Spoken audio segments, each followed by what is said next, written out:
ਵਾਹਿਗੁਰੂ ਜੀ ਕਾ ਖਾਲਸਾ ਵਾਹਿਗੁਰੂ ਜੀ ਕੀ ਫਤਿਹ। ਅਸਲਾਮ ਵਾਲੇਕੁਮ ਆਦਾਬ ਬਰਜ਼ ਮੈਂ ਤੁਹਾਡੀ ਹੋਸਟ ਨੀਲਮ ਕੌਰ ਤੇ ਮੈਂ ਟੀਵੀ ਦੇ ਸਾਰੇ ਦਰਸ਼ਕਾਂ ਤੇ ਸਰੋਤਿਆਂ ਨੂੰ ਜੀ ਆਇਆਂ ਕਹਿੰਦੀ ਹਾਂ ਪ੍ਰੋਗਰਾਮ ਸੱਚੋ ਸੱਚ ਵਿੱਚ, ਜਿਹੜੇ ਇਸ ਪ੍ਰੋਗਰਾਮ ਨਾਲ ਦੇਸ਼ਾਂ ਵਿਦੇਸ਼ਾਂ ਤੋਂ ਜੁੜ ਚੁੱਕੇ ਨੇ।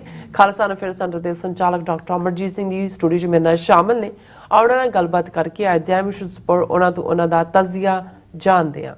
ਜੀ ਡਾਕਟਰ ਸਾਹਿਬ ਵਾਹਿਗੁਰੂ ਜੀ ਕਾ ਖਾਲਸਾ ਵਾਹਿਗੁਰੂ ਜੀ ਕੀ ਫਤਿਹ। हाँ जी नीलम कौर जी, ਤੁਹਾਨੂੰ ਵੀ ਤੇ ਦੁਨੀਆ ਭਰ 'ਚ ਬੈਠੇ ਸਾਡੇ ਬਹੁਤ ਹੀ ਪਿਆਰੇ ਸੋਹਣੇ ਸਿਆਣੇ ਟੀਵੀ 84 ਦੇ ਵਿਊਅਰਸ ਨੂੰ ਵੀ ਵਾਹਿਗੁਰੂ ਜੀ ਕਾ ਖਾਲਸਾ ਵਾਹਿਗੁਰੂ ਜੀ ਕੀ ਫਤਿਹ। ਸਾਡੇ ਬਹੁਤ ਹੀ ਪਿਆਰੇ ਮੁਸਲਮਾਨ ਭੈਣਾਂ ਭਰਾਵਾਂ ਨੂੰ ਅਸਲਾਮ ਅਲੈਕਮ। ਗੰਗਾ ਜਮਨੀ ਤਹਿਜ਼ੀਬ ਦੇ ਹਿੰਦੂ ਤਵੀਆਂ ਨੂੰ ਨਮੋ ਨਮः। ਜੀ ਡਾਕਟਰ ਸਾਹਿਬ ਜੀ ਆਇਆਂ ਨੂੰ ਪ੍ਰੋਗਰਾਮ ਸੱਚੋ ਸੱਚ ਵਿੱਚ। ਬਹੁਤ ਧੰਨਵਾਦ ਜੀ ਡਾਕਟਰ ਸਾਹਿਬ ਅੱਜ 4 ਫਰਵਰੀ 2025 23 ਮਾਘ ਨਾਨਕਸ਼ਾਹੀ ਸੰਮਤ 556 ਦਾ ਦਿਨ ਹੈ ਤੇ ਡਾਕਟਰ ਸਾਹਿਬ ਪ੍ਰੋਗਰਾਮ ਸ਼ੁਰੂ ਕਰਨ ਤੋਂ ਪਹਿਲਾਂ ਅਸੀਂ ਪ੍ਰਦਰਸ਼ਕਾਂ ਤੇ ਸਰੋਤਿਆਂ ਨੂੰ ਹਮੇਸ਼ਾ ਤਰ੍ਹਾਂ ਦਾ ਜੀ ਵਿਊਅਰਸ ਜੇ ਤੁਸੀਂ ਹੱਕ ਸੱਚ ਇਨਸਾਫ ਤੇ ਪੈਰਾ ਦਿੰਦਾ ਇੱਕੋ ਇੱਕ ਚੈਨਲ ਟੀਵੀ 84 ਨੂੰ ਦੇਖਣਾ ਚਾਹੁੰਦੇ ਹੋ ਤਾਂ ਤੁਸੀਂ ਦੇਖ ਸਕਦੇ ਸਪੈਕਟਰਮ ਰੇਵ ਆਰਸੀਐਨ ਕੇਬਲ ਬੈਲਫਨ ਕੈਨੇਡਾ ਰੋਕੂ ਚਾਤੂ ਬਾਕਸ ਸ਼ਾਵਾ ਫੇਸਬੁੱਕ ਟੀਵੀ 84 ਦੀ ਐਪ ਰਾਹੀਂ online streaming and IP box ਤੇ ਤੁਸੀਂ ਟੀਵੀ 84 ਨੂੰ ਦੇਖ ਸਕਦੇ ਹੋ। ਵਿਊਅਰਸ ਜੇ ਤੁਸੀਂ ਟੀਵੀ 84 ਨਾਲ ਜੋ ਪ੍ਰੋਗਰਾਮ ਸੱਚੋ ਸੱਚ ਨਾਲ ਫੇਸਬੁੱਕ ਰਾਹੀਂ ਜੁੜੇ ਹੋ ਤਾਂ ਇਸ ਵੱਧ ਲਾਈਕ ਕਰੋ ਤੇ ਸ਼ੇਅਰ ਕਰੋ ਅਤੇ ਨਾਲ ਹੀ YouTube ਤੇ ਸਬਸਕ੍ਰਾਈਬ ਵੀ ਕਰੋ। ਇਹ ਵੀ ਦੱਸ ਦਿਓ ਕਿ ਤੁਸੀਂ ਟੀਵੀ 84 ਦੀ ਐਪ ਨੂੰ ਐਂਡਰੋਇਡ ਐਂਡ ਐਪ ਸਟੋਰ ਤੇ ਡਾਊਨਲੋਡ ਕਰਕੇ ਜੋ ਟੀਵੀ 84 ਦੀ ਲਾਈਵ ਸਟ੍ਰੀਮ ਹੈ ਇਸ ਨੂੰ ਤੁਸੀਂ 24 ਆਵਰਸ ਦੇਖ ਸਕਦੇ ਹੋ। ਸੋ ਵਿਊਅਰਸ ਪ੍ਰੋਗਰਾਮ ਦੀ ਸ਼ੁਰੂਆਤ ਕਰਾਂਗੇ ਅੱਜ ਦੀ ਸਪਾਂਸਰਸ਼ਿਪ ਦੇ ਵਾਲੇ ਨਾਲ ਕਿ ਅੱਜ ਦੇ ਪ੍ਰੋਗਰਾਮ ਸੱਚੋ ਸੱਚ ਨੂੰ ਸਪਾਂਸਰ ਕੀਤਾ ਗਿਆ ਹੈ ਮੈਰੀਲੈਂਡ ਤੋਂ ਸਰਦਾਰ ਅਜੀਤ ਸਿੰਘ ਧਾਲੀ ਜੀ ਵੱਲੋਂ। ਸੋ ਇਹਨਾਂ ਨੇ ਟੀਵੀ 84 ਦੇ ਕੰਮ ਦੀ ਸ਼ਲਾਘਾ ਕੀਤੀ ਔਰ ਸਿੱਖ ਕੌਮ ਦੀ ਚੜ੍ਹਦੀ ਕਲਾ ਦੀ ਅਰਦਾਸ ਕੀਤੀ ਹੈ। ਸੋ ਅੱਜ ਦੀ ਸਪਾਂਸਰਸ਼ਿਪ ਲਈ ਅਸੀਂ ਸਰਦਾਰ ਅਜੀਤ ਸਿੰਘ ਧਾਲੀਵਾਲ ਜੀ ਹੋਰਾਂ ਦਾ ਤਹਿ ਦਿਲ ਤੋਂ ਧੰਨਵਾਦ ਕਰਦੇ ਹਾਂ ਔਰ ਤੁਹਾਨੂੰ ਵੀ ਅਪੀਲ ਤੇ ਬੇਨਤੀ ਕਰਦੇ ਹਾਂ ਕਿ ਤੁਸੀਂ ਪ੍ਰੋਗਰਾਮ ਸੱਚੋ ਸੱਚ ਨੂੰ ਵੱਧ ਤੋਂ ਵੱਧ ਸਪਾਂਸਰ ਕਰੋ। ਸਪਾਂਸਰਸ਼ਿਪ ਲਈ ਤੁਸੀਂ ਸਾਨੂੰ ਕਾਲ ਕਰ ਸਕਦੇ ਸਾਡੇ ਫੋਨ ਨੰਬਰ ਤੇ 5166191984 ਸੇਮ ਨੰਬਰ ਤੇ WhatsApp ਕਰ ਸਕਦੇ ਹੋ। ਤੁਸੀਂ ਈਮੇਲ ਵੀ ਕਰ ਸਕਦੇ ਹੋ info@tv84.tv ਤੇ। ਸੋ ਵੀਅਰਸ ਪਹਿਲੇ ਸੈਗਮੈਂਟ ਵਿੱਚ ਆਪਾਂ ਗੱਲਬਾਤ ਕਰਨ ਜਾ ਰਹੇ ਹਾਂ ਕਿ ਮੀਡੀਆ ਰਿਪੋਰਟਾਂ ਅਨੁਸਾਰ ਅਮਰੀਕਾ ਦਾ ਫੌਜੀ ਜਹਾਜ਼ 200 ਦੇ ਕਰੀਬ ਗੈਰ ਕਾਨੂੰਨੀ ਭਾਰਤੀਆਂ ਨੂੰ ਲੈ ਕੇ ਅੰਮ੍ਰਿਤਸਰ ਦੇ 에ਅਰਪੋਰਟ ਤੇ ਉਤਰਿਆ ਹੈ ਔਰ ਪਿਊ ਰਿਸਰਚ ਮੁਤਾਬਕ ਅਮਰੀਕਾ ਵਿੱਚ 7,25,000 ਇਲੀਗਲ ਭਾਰਤੀ ਹਨ ਔਰ ਜਿਨ੍ਹਾਂ ਵਿੱਚ ਬਹੁਤ ਗਿਣਤੀ ਗੁਜਰਾਤੀਆਂ ਦੀ ਹੈ। ਔਰ ਫਿਰ ਸਵਾਲ ਪੈਦਾ ਇਹ ਹੁੰਦਾ ਹੈ ਕਿ ਅਮਰੀਕੀ ਫੌਜੀ ਜਹਾਜ਼ ਦਿੱਲੀ ਜਾਂ ਗੁਜਰਾਤ ਦੇ ਕਿਸੇ ਹਵਾਈ ਅੱਡੇ ਤੇ ਉਤਰਨ ਦੀ ਥਾਂ ਅੰਮ੍ਰਿਤਸਰ ਵਿੱਚ ਕਿਉਂ ਲੈਂਡ ਕਰਵਾਇਆ ਗਿਆ। ਸੋ ਇਸ ਬਾਰੇ ਆਪਾਂ ਗੱਲਬਾਤ ਕਰਨ ਜਾ ਰਹੇ ਹਾਂ। ਸੋ ਅਸੀਂ ਚਾਹਾਂਗੇ ਕਿ ਤੁਸੀਂ ਇਸੇ ਤਰ੍ਹਾਂ ਬੜੇ ਰਹਿਣਾ ਦੇਖਣ ਸੁਣ ਲਈ। ਤੁਹਾਡਾ ਸਭ ਦਾ ਬਹੁਤ ਬਹੁਤ ਧੰਨਵਾਦ। ਜੀ ਡਾਕਟਰ ਸਾਹਿਬ ਕੀ ਵਿਚਾਰਾਂ ਨੇ? ਸਭ ਤੋਂ ਪਹਿਲਾਂ ਤਾਂ ਅੱਜ ਦੇ ਪ੍ਰੋਗਰਾਮ ਨੂੰ ਸਪਾਂਸਰ ਕਰਨ ਲਈ ਅਸੀਂ ਮੈਰੀਲੈਂਡ ਤੋਂ ਆਪਣੇ ਵੀਰ ਸਰ ਅਜੀਤ ਸਿੰਘ ਧਾਲੀਵਾਲ ਉਹਨਾਂ ਦਾ ਸ਼ੁਕਰੀਆ ਅਦਾ ਕਰਦੇ ਹਾਂ ਜੀ। ਇਹਨਾਂ ਦੇ ਨਾਲ ਵੀ ਸਾਡੀ ਮੁਲਾਕਾਤ ਉਸ ਜ਼ਮਾਨੇ 'ਚ ਹੋਈ ਜਦੋਂ 1991 ਦੇ ਵਿੱਚ ਪਹਿਲੀ ਵਾਰ ਸਾਡਾ ਵਾਸ਼ਿੰਗਟਨ DC ਜਾਣਾ ਹੋਇਆ। ਉਦੋਂ ਗੁਰੂ ਗੋਬਿੰਦ ਸਿੰਘ ਫਾਊਂਡੇਸ਼ਨ ਵੱਲੋਂ ਇੱਕ ਸਮਾਗਮ ਰੱਖਿਆ ਗਿਆ ਸੀ ਜਿਹਦੇ ਲਈ ਮੈਂ ਕੈਲੀਫੋਰਨੀਆ ਤੋਂ ਫਲਾਈ ਕਰਕੇ ਆਇਆ ਔਰ ਇਹ ਪੋਸਟ ਆਫਿਸ ਦੇ ਵਿੱਚ ਕੰਮ ਕਰਦੇ ਸੀ, ਹੁਣ ਤਾਂ ਰਿਟਾਇਰ ਹੋ ਚੁੱਕੇ ਨੇ ਔਰ ਬਹੁਤ ਅੱਛਾ ਇਹਨਾਂ ਦਾ ਸੋਚ ਦਾ ਐਨਾਲਿਟੀਕਲ ਮਾਈਂਡ ਔਰ ਕਮਿਟਮੈਂਟ ਰਹੀ ਹੈ ਔਰ ਬਹੁਤ ਥੋੜ੍ਹੇ ਨੇ ਜਿਹੜੇ ਇਹਨਾਂ ਸਾਰੇ ਹੀ ਹੁਣ 1991 ਤੋਂ ਜੋ ਗੱਲ ਕਰੀਏ ਤਾਂ ਆਲਮੋਸਟ ਅਸੀਂ 35 ਸਾਲ ਪਹਿਲਾਂ ਦੀ ਗੱਲ ਕਰ ਰਹੇ ਹਾਂ। 35 ਸਾਲ ਜਿਹਨੇ ਸਾਰੇ ਝੱਖੜ ਹਵਾਵਾਂ ਤੂਫਾਨ ਭੂਚਾਲ ਹੜ੍ਹ ਸਾਰੇ ਜਰੇ ਨੇ ਨਿੱਜੀ ਜ਼ਿੰਦਗੀ ਦੇ ਵਿੱਚ ਵੀ ਔਰ ਮੂਵਮੈਂਟ ਵੀ। 90 'ਚ ਤਾਂ ਉਸ ਜ਼ਮਾਨੇ 'ਚ ਤਾਂ ਜਿਵੇਂ ਉਸਦਾਰ DS ਗਿੱਲ ਜਿਹੜੇ ਹਿਊਮਨ ਰਾਈਟਸ ਆਰਗੇਨਾਈਜੇਸ਼ਨ ਦੇ ਚੇਅਰਪਰਸਨ ਸੀ ਲੁਧਿਆਣੇ ਤੋਂ ਆਏ ਤੇ ਉਹਨਾਂ ਨੂੰ ਮੈਂ ਪੁੱਛਿਆ ਸ਼ਾਇਦ 92 ਦੀ ਗੱਲ ਹੈ ਕਿ ਕੀ ਹਾਲ ਹੈ ਪੰਜਾਬ 'ਚ। ਕਹਿੰਦੇ ਜੀ ਹੁਣ ਤਾਂ ਇੱਥੋਂ ਦੇ ਕਮਲੇ ਵੀ ਖਾਲਿਸਤਾਨੀ ਨੇ। ਸੋ ਮਤਲਬ ਇਹ ਹੈ ਕਿ ਵੀ ਇਸ ਲੈਵਲ ਦੀ ਲਹਿਰ ਸੀ। ਫਿਰ ਉਹ ਵੀ ਵਕਤ ਆਇਆ ਕਿ 1996-97 'ਚ ਜਦੋਂ ਉੱਥੋਂ ਕੋਈ ਆਉਂਦਾ ਸੀ ਤਾਂ ਉਹ ਕਹਿੰਦਾ ਸੀ ਵੀ ਇੱਥੇ ਤੁਸੀਂ ਵਕਤ ਵੇਸਟ ਕਰ ਰਹੇ ਹੋ। ਪੰਜਾਬ 'ਚ ਤਾਂ ਉਹਨਾਂ ਨੇ ਜਿਹੜੇ ਮੰਗ ਕਰਨ ਵਾਲੇ ਸੀ ਮਾਰ ਦਿੱਤੇ, ਉੱਥੇ ਤਾਂ ਹੁਣ ਕੋਈ ਨਾਂ ਵੀ ਨਹੀਂ ਲੈਂਦਾ ਹੈ। ਤੇ ਜਦੋਂ ਇਹ ਕਹਿਣਾ ਸੀ ਵੀ ਕਮਲੇ ਵੀ ਖਾਲਿਸਤਾਨੀ ਨੇ ਉਦੋਂ ਵੀ ਸਾਨੂੰ ਪਤਾ ਸੀ ਕਿ ਇਹ ਫੇਜ਼ ਸਦਾ ਰਹਿਣ ਵਾਲਾ ਨਹੀਂ ਹੈ। ਜੇ ਸਰਕਾਰ ਨੇ ਆਪਣਾ ਮਾਈਟ ਇਸਤੇਮਾਲ ਕਰਨਾ ਜੋ ਉਹਨਾਂ ਨੇ 92 ਤੋਂ 94 ਤੱਕ ਫਿਰ ਬਿਲਕੁਲ 3 ਟਾਇਰ ਕਲੀਨਜ਼ਿੰਗ, ਕਿਉਂਕਿ ਪਹਿਲੀ ਸਟੇਜ ਤੇ 80s ਦੇ ਵਿੱਚ ਤਾਂ ਇਹੀ ਸੀ ਕਿ ਜਿਹੜਾ ਇਨਵੋਲਵ ਹੈ ਉਸ ਨੂੰ ਮਾਰਿਆ ਜਾਂਦਾ ਸੀ, ਜਿਹੜਾ ਵੀ ਕੋਈ ਵਾਇਲੈਂਟ ਐਕਟੀਵਿਟੀ ਦੇ ਵਿੱਚ ਸੀ ਬਾਕੀਆਂ ਨੂੰ ਚੁੱਕ ਕੇ ਹਰਾਸ ਕੀਤਾ ਜਾਂਦਾ ਸੀ। ਫਿਰ 92 ਤੋਂ 94 ਤੱਕ ਤਾਂ ਉਹਨਾਂ ਨੇ ਟੱਬਰਾਂ ਦੇ ਟੱਬਰ ਸਾਫ਼ ਕਰ ਦਿੱਤੇ। ਈਵਨ ਜਿੱਥੇ ਉਹਨਾਂ ਨੇ ਕਦੇ ਪਾਣੀ ਦਾ ਗਲਾਸ ਵੀ ਪੀਤਾ ਸੀ ਉਹਨਾਂ ਨੂੰ ਵੀ ਉਹਨਾਂ ਨੇ ਕਿਹਾ ਵੀ ਇਹ ਸ਼ੈਲਟਰ ਔਰ ਇਹ ਦੂਜਾ ਜਿਹੜੇ ਨੇ ਸਿੰਪੈਥਾਈਜ਼ਰ ਨੇ ਐਲੀਮੀਨੇਟ ਕਰੋ। ਸੋ 92 ਤੋਂ 94 ਤੱਕ ਆਲਮੋਸਟ 50,000 ਤੋਂ ਜ਼ਿਆਦਾ ਨੌਜਵਾਨ ਪੰਜਾਬ 'ਚ ਮਾਰ ਦਿੱਤੇ ਗਏ। ਇੰਨਾ ਡਰ ਦਾ ਫੈਕਟਰ, ਕਿਸ ਲੈਵਲ ਦੇ ਉੱਤੇ ਰੇਪ ਹੋਏ, ਉਹ ਕਹਾਣੀ ਕਦੇ ਵੀ ਵਾਪਸ ਜਿਹੜੀ ਹੈ ਸਾਨੂੰ ਜਿਹੜੀ ਹੈ ਉਹ ਹੋਏ ਕੁਝ ਕੇਸਿਸ ਰਿਕਾਰਡ, ਕਿਉਂਕਿ ਸਮਾਜਿਕ ਤਾਣਾ ਬਾਣਾ ਇਸ ਕਿਸਮ ਦਾ ਹੁੰਦਾ ਹੈ ਕਿ ਉਹਨਾਂ ਬੱਚੀਆਂ ਨੇ ਮੁੜ ਕੇ ਆਪਣੇ ਘਰਾਂ 'ਚ ਉਹ ਵਸ ਨਹੀਂ ਸਕਦੀਆਂ ਜੇ ਉਹ ਆਪਣੇ। ਲੇਕਿਨ ਕਿਵੇਂ ਥਾਣਿਆਂ ਦੇ ਵਿੱਚ ਬੇਹੁਰਮਤੀ ਕੀਤੀ ਗਈ, ਬੇਪਤੀਆਂ ਕੀਤੀਆਂ ਗਈਆਂ, ਇਹ ਇੱਕ ਉਹ ਕਾਲਾ ਚੈਪਟਰ ਹੈ ਜਿਹੜਾ ਮੁਗਲਿਆ ਦੌਰ ਨੂੰ ਵੀ ਮਾਤ ਪਾਉਣ ਵਾਲਾ ਹੈ। ਔਰ ਇਸ ਸਾਰੇ ਦੇ ਚਲਦਿਆਂ ਉਹੀ ਜਿਹੜੀ ਅਪ ਐਂਡ ਡਾਊਨ ਅਸੀਂ ਫਿਰ ਬਾਹਰ ਵੀ ਦੇਖਿਆ ਕਿ ਜਿਹੜੇ ਇੱਕ ਸਟੇਜ ਦੇ ਉੱਤੇ ਬਿਲਕੁਲ ਜਿਹੜੇ ਨੇ ਉਹ ਖਾਲਿਸਤਾਨ ਪ੍ਰਤੀ ਕਮਿਟਮੈਂਟ ਦਿਖਾਉਣ ਵਾਲੇ ਸੀ, ਉਹਨਾਂ 'ਚੋਂ ਇੱਕ ਵੱਡਾ ਤਬਕਾ ਖਿਸਕਣਾ ਵੀ ਸ਼ੁਰੂ ਹੋਇਆ। ਕੁਛ ਉਹ ਵੀ ਆ ਗਏ ਫਿਰ ਜਿਹੜੇ ਜੁਝਾਰੂਆਂ ਨੂੰ ਹੀ ਬਲੇਮ ਕਰਨ ਲੱਗ ਗਏ, ਕੁਛ ਉਹ ਵੀ ਆ ਗਏ ਜਿਹੜੇ ਮਤਾਂ ਦੇਣ ਲੱਗ ਗਏ ਕਿ ਜੀ ਸ਼ਾਂਤਮਈ ਹੋਣਾ ਚਾਹੀਦਾ, ਫਿਰ ਸ਼ਾਂਤਮਈ ਵਾਲੇ ਵੀ ਦੌੜ ਗਏ। ਫਿਰ ਅਸੀਂ ਦੇਖਦੇ ਹਾਂ ਕਿ ਵੀ ਇੱਕ ਸਟੇਜ ਤੇ ਐਸਾ ਲੱਗਾ ਕਿ ਵੀ ਜਿਵੇਂ ਗੱਲ ਖਤਮ ਹੋ ਗਈ, ਪਰ ਕੁਛ ਉਹ ਜਿਨ੍ਹਾਂ ਨੂੰ ਅਸੀਂ ਚੀਦਾ ਕਹਿ ਸਕਦੇ ਹਾਂ ਉਹ ਸ਼ਖਸ ਰਹੇ ਜਿਹੜੇ ਭਾਵੇਂ ਉਹਨਾਂ ਨੇ ਕਰੰਟ ਜੋ ਵਾਪਰਦਾ ਰਿਹਾ ਉਹਦਾ ਵੀ ਉਹ ਹਿੱਸਾ ਬਣਦੇ ਸੀ, ਲੇਕਿਨ ਉਹਨਾਂ ਨੂੰ ਇਸ ਗੱਲ ਦੀ ਪੂਰੀ ਤਰ੍ਹਾਂ ਸਮਝ ਸੀ ਕਿ ਭਾਈ ਬਿਨਾਂ ਕੌਮੀ ਘਰ ਖਾਲਿਸਤਾਨ ਤੋਂ ਸਾਡੇ ਕੋਲ ਕੋਈ ਚਾਰਾ ਨਹੀਂ ਬਚਿਆ, ਜਾਂ ਅਸੀਂ ਬਿਲਕੁਲ, ਕਿਉਂਕਿ ਜੇ ਦੁਸ਼ਮਣ ਨੇ ਇਹ ਨਾਰਾ ਦਿੱਤਾ ਹੈ ਕਿ ਐਨਾਹੀਲੇਟ ਔਰ ਐਸਿਮੀਲੇਟ, ਐਨਾਹੀਲੇਟ ਤਬਾਹੀ ਨੂੰ ਕਹਿੰਦੇ ਨੇ ਵੀ ਬਿਲਕੁਲ ਖਤਮ ਕਰ ਦਿਓ, ਲੌਕ ਸਟਾਕ ਐਂਡ ਬੈਰਲ, ਬਿਲਕੁਲ ਨਾਮੋ ਨਿਸ਼ਾਨ ਮਿਟਾ ਦੇਣਾ ਜਿਹਨੂੰ ਅਸੀਂ ਕਹਿੰਦੇ ਹਾਂ, ਜਿਸ ਲਈ ਬੀਜਨਾਸ ਲਫ਼ਜ਼ ਹੁੰਦਾ ਸੀ ਕਿਸੇ ਜ਼ਮਾਨੇ 'ਚ, ਤੇ ਜਾਂ ਹਿੱਸਾ ਬਣ ਜਾਓ, ਕਬੂਲ ਲਓ। ਹੁਣ ਅੱਜ ਜੇ ਕੁੰਭ ਨਹਾਉਣ ਵਾਲਿਆਂ ਦੇ ਲਈ ਜਸਟੀਫਿਕੇਸ਼ਨ ਕਰਨ ਵਾਲੇ ਤੁਹਾਨੂੰ ਪੱਗਾਂ ਵਾਲੇ, ਨੀਲੀਆਂ ਪੱਗਾਂ, ਕੋਈ ਨਿਹੰਗ ਬਾਣੇ 'ਚ, ਕੋਈ ਸਾਧ ਬਾਣੇ 'ਚ, ਕੋਈ ਕਿਰਪਾਨਧਾਰੀ ਮਿਲ ਜਾਣਗੇ, ਉਹ ਜਸਟੀਫਾਈ ਕਰ ਰਹੇ ਨੇ ਜੀ ਉਹ ਕੋਈ ਵਿਅਕਤੀਗਤ ਤੌਰ ਤੇ ਚਲਾ ਗਿਆ, ਕੋਈ ਦੂਜਾ ਕੰਪੇਅਰ ਕਰ ਰਹੇ ਨੇ। ਦੇਖੋ ਜੀ ਗੁਰੂ ਨਾਨਕ ਸਾਹਿਬ ਵੀ ਗਏ, ਗੁਰੂ ਅਮਰਦਾਸ ਜੀ ਵੀ ਗਏ, ਉਹਨਾਂ ਨੂੰ ਉਸ ਗੱਲ ਦੀ ਬਿਲਕੁਲ ਸ਼ਰਮ ਹਿਆ ਨਹੀਂ ਹੈ ਵੀ ਉਹ ਕਿਹਦਾ ਕੰਪੈਰੀਜ਼ਨ ਕਿਹਦੇ ਨਾਲ ਕਰਦੇ ਨੇ। ਗੁਰੂ ਸਾਹਿਬ ਨੇ ਤਾਂ ਉਹਨਾਂ ਮੌਕਿਆਂ ਤੇ, ਉਹ ਕੁੰਭ ਦਾ ਮੌਕਾ ਹੋਏ, ਉਹ ਸੂਰਜ ਗ੍ਰਹਿਣ ਦਾ ਮੌਕਾ ਹੋਏ, ਹਰਿਦੁਆਰ, ਕੁਰੂਕਸ਼ੇਤਰ, ਦੂਜੇ ਜਾ ਕੇ ਵੰਗਾਰਿਆ। ਹਰਿਦੁਆਰ ਗੁਰੂ ਸਾਹਿਬ ਨੇ ਸੂਰਜ ਗ੍ਰਹਿਣ ਦੇ ਮੌਕੇ ਦੂਸਰੇ ਪਾਸੇ ਪਾਣੀ ਸੁੱਟਣਾ ਸ਼ੁਰੂ ਕੀਤਾ, ਜਿਹੜਾ ਇੱਕ ਟਰਬਲ ਸੀ ਆਪਣੇ ਆਪ ਦੇ ਵਿੱਚ ਉਹਨਾਂ ਦੇ ਦੁਸ਼ਮਣ ਦੇ ਗੜ੍ਹ 'ਚ ਖਲੋ ਕੇ।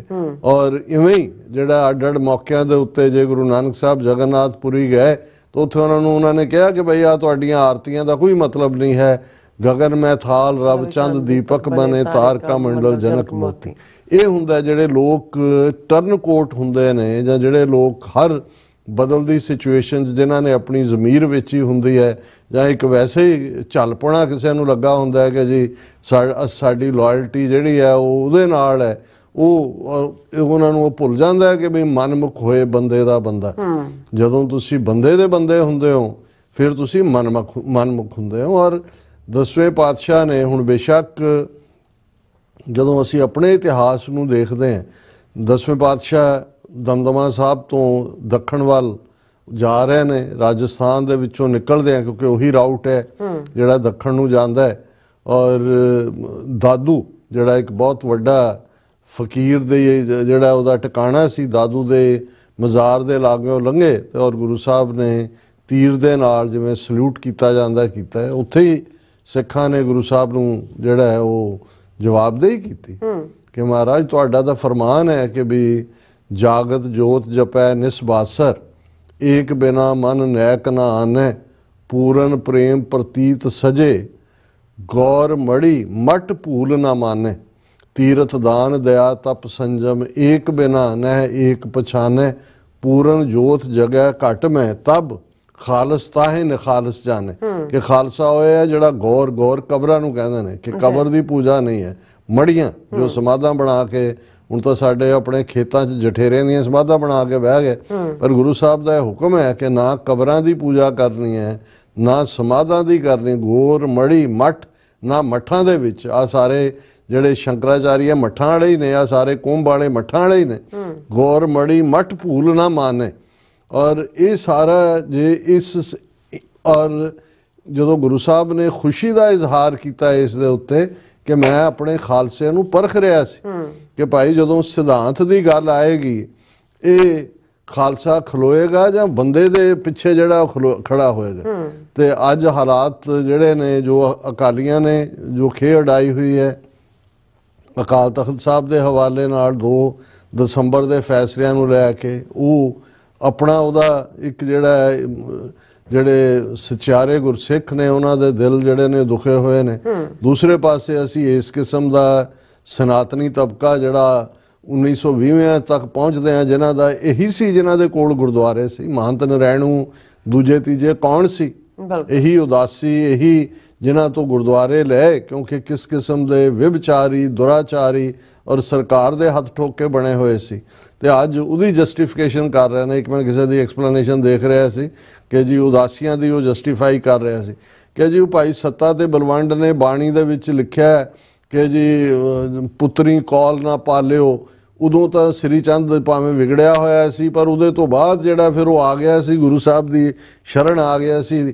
ਤੇ ਸੱਤੇ ਬਲਵੰਡ ਆਪ ਵੀ ਤਾਂ ਜਿਹੜੇ ਨੇ ਇਵੇਂ ਹੀ ਸੀ, ਉਹਨਾਂ ਨੇ ਵੀ ਤਾਂ ਹੰਕਾਰ ਦੇ ਵਿੱਚ, ਯਾਨੀ ਇਹਨਾਂ ਨੂੰ ਕੋਈ ਹਿਆ ਕੋਈ ਸ਼ਰਮ ਨਾਂ ਦੀ ਚੀਜ਼ ਨਹੀਂ ਹੈ ਕਿ ਇੱਕ ਗਲਤ ਗੱਲ ਨੂੰ ਜਸਟੀਫਾਈ ਕਰਨ ਲਈ ਗੁਰੂ ਸਾਹਿਬਾਨ, ਬਾਣੀ, ਗੁਰ ਇਤਿਹਾਸ, ਇਸ ਸਾਰੇ ਦੇ ਨਾਲ ਜਿਹੜਾ ਉਹ ਖਿਲਵਾੜ ਕਰਨ ਨੂੰ ਤਿਆਰ ਨੇ। ਇਹ ਜਾਣਦਿਆਂ ਹੋਇਆ ਵੀ ਕਿ ਉੱਥੇ ਹੀ ਸੀ ਸ੍ਰੀ ਚੰਦ ਵੀ, ਤੇ ਪੁੱਤਰੀ ਕੌਲ ਨਾਲ ਗੁਰਬਾਣੀ ਤੋਂ ਉੱਪਰ ਤਾਂ ਕੋਈ ਚੀਜ਼ ਨਹੀਂ ਹੈ। ਹੁਣ ਤੁਸੀਂ ਕਹੀ ਜਾਓਗੇ ਜੀ ਸ਼ਿਵ ਜੀ ਜਦੋਂ ਸ੍ਰੀ ਚੰਦ ਜੰਮਿਆ ਉਹਦੇ ਤਾਂ ਪਹਿਲਾਂ ਹੀ ਜਿਹੜਾ ਉਹ ਜਟਾ ਜੂੜ ਸੀ, ਉਹਦੀਆਂ ਤਾਂ ਉਹਦੇ ਸ਼ਿਵ ਜੀ ਦਾ ਅਵਤਾਰ ਬਣਿਆ, ਤੇ ਉਹਦੇ ਨਾਲ ਤੁਸੀਂ ਜੋੜੋ।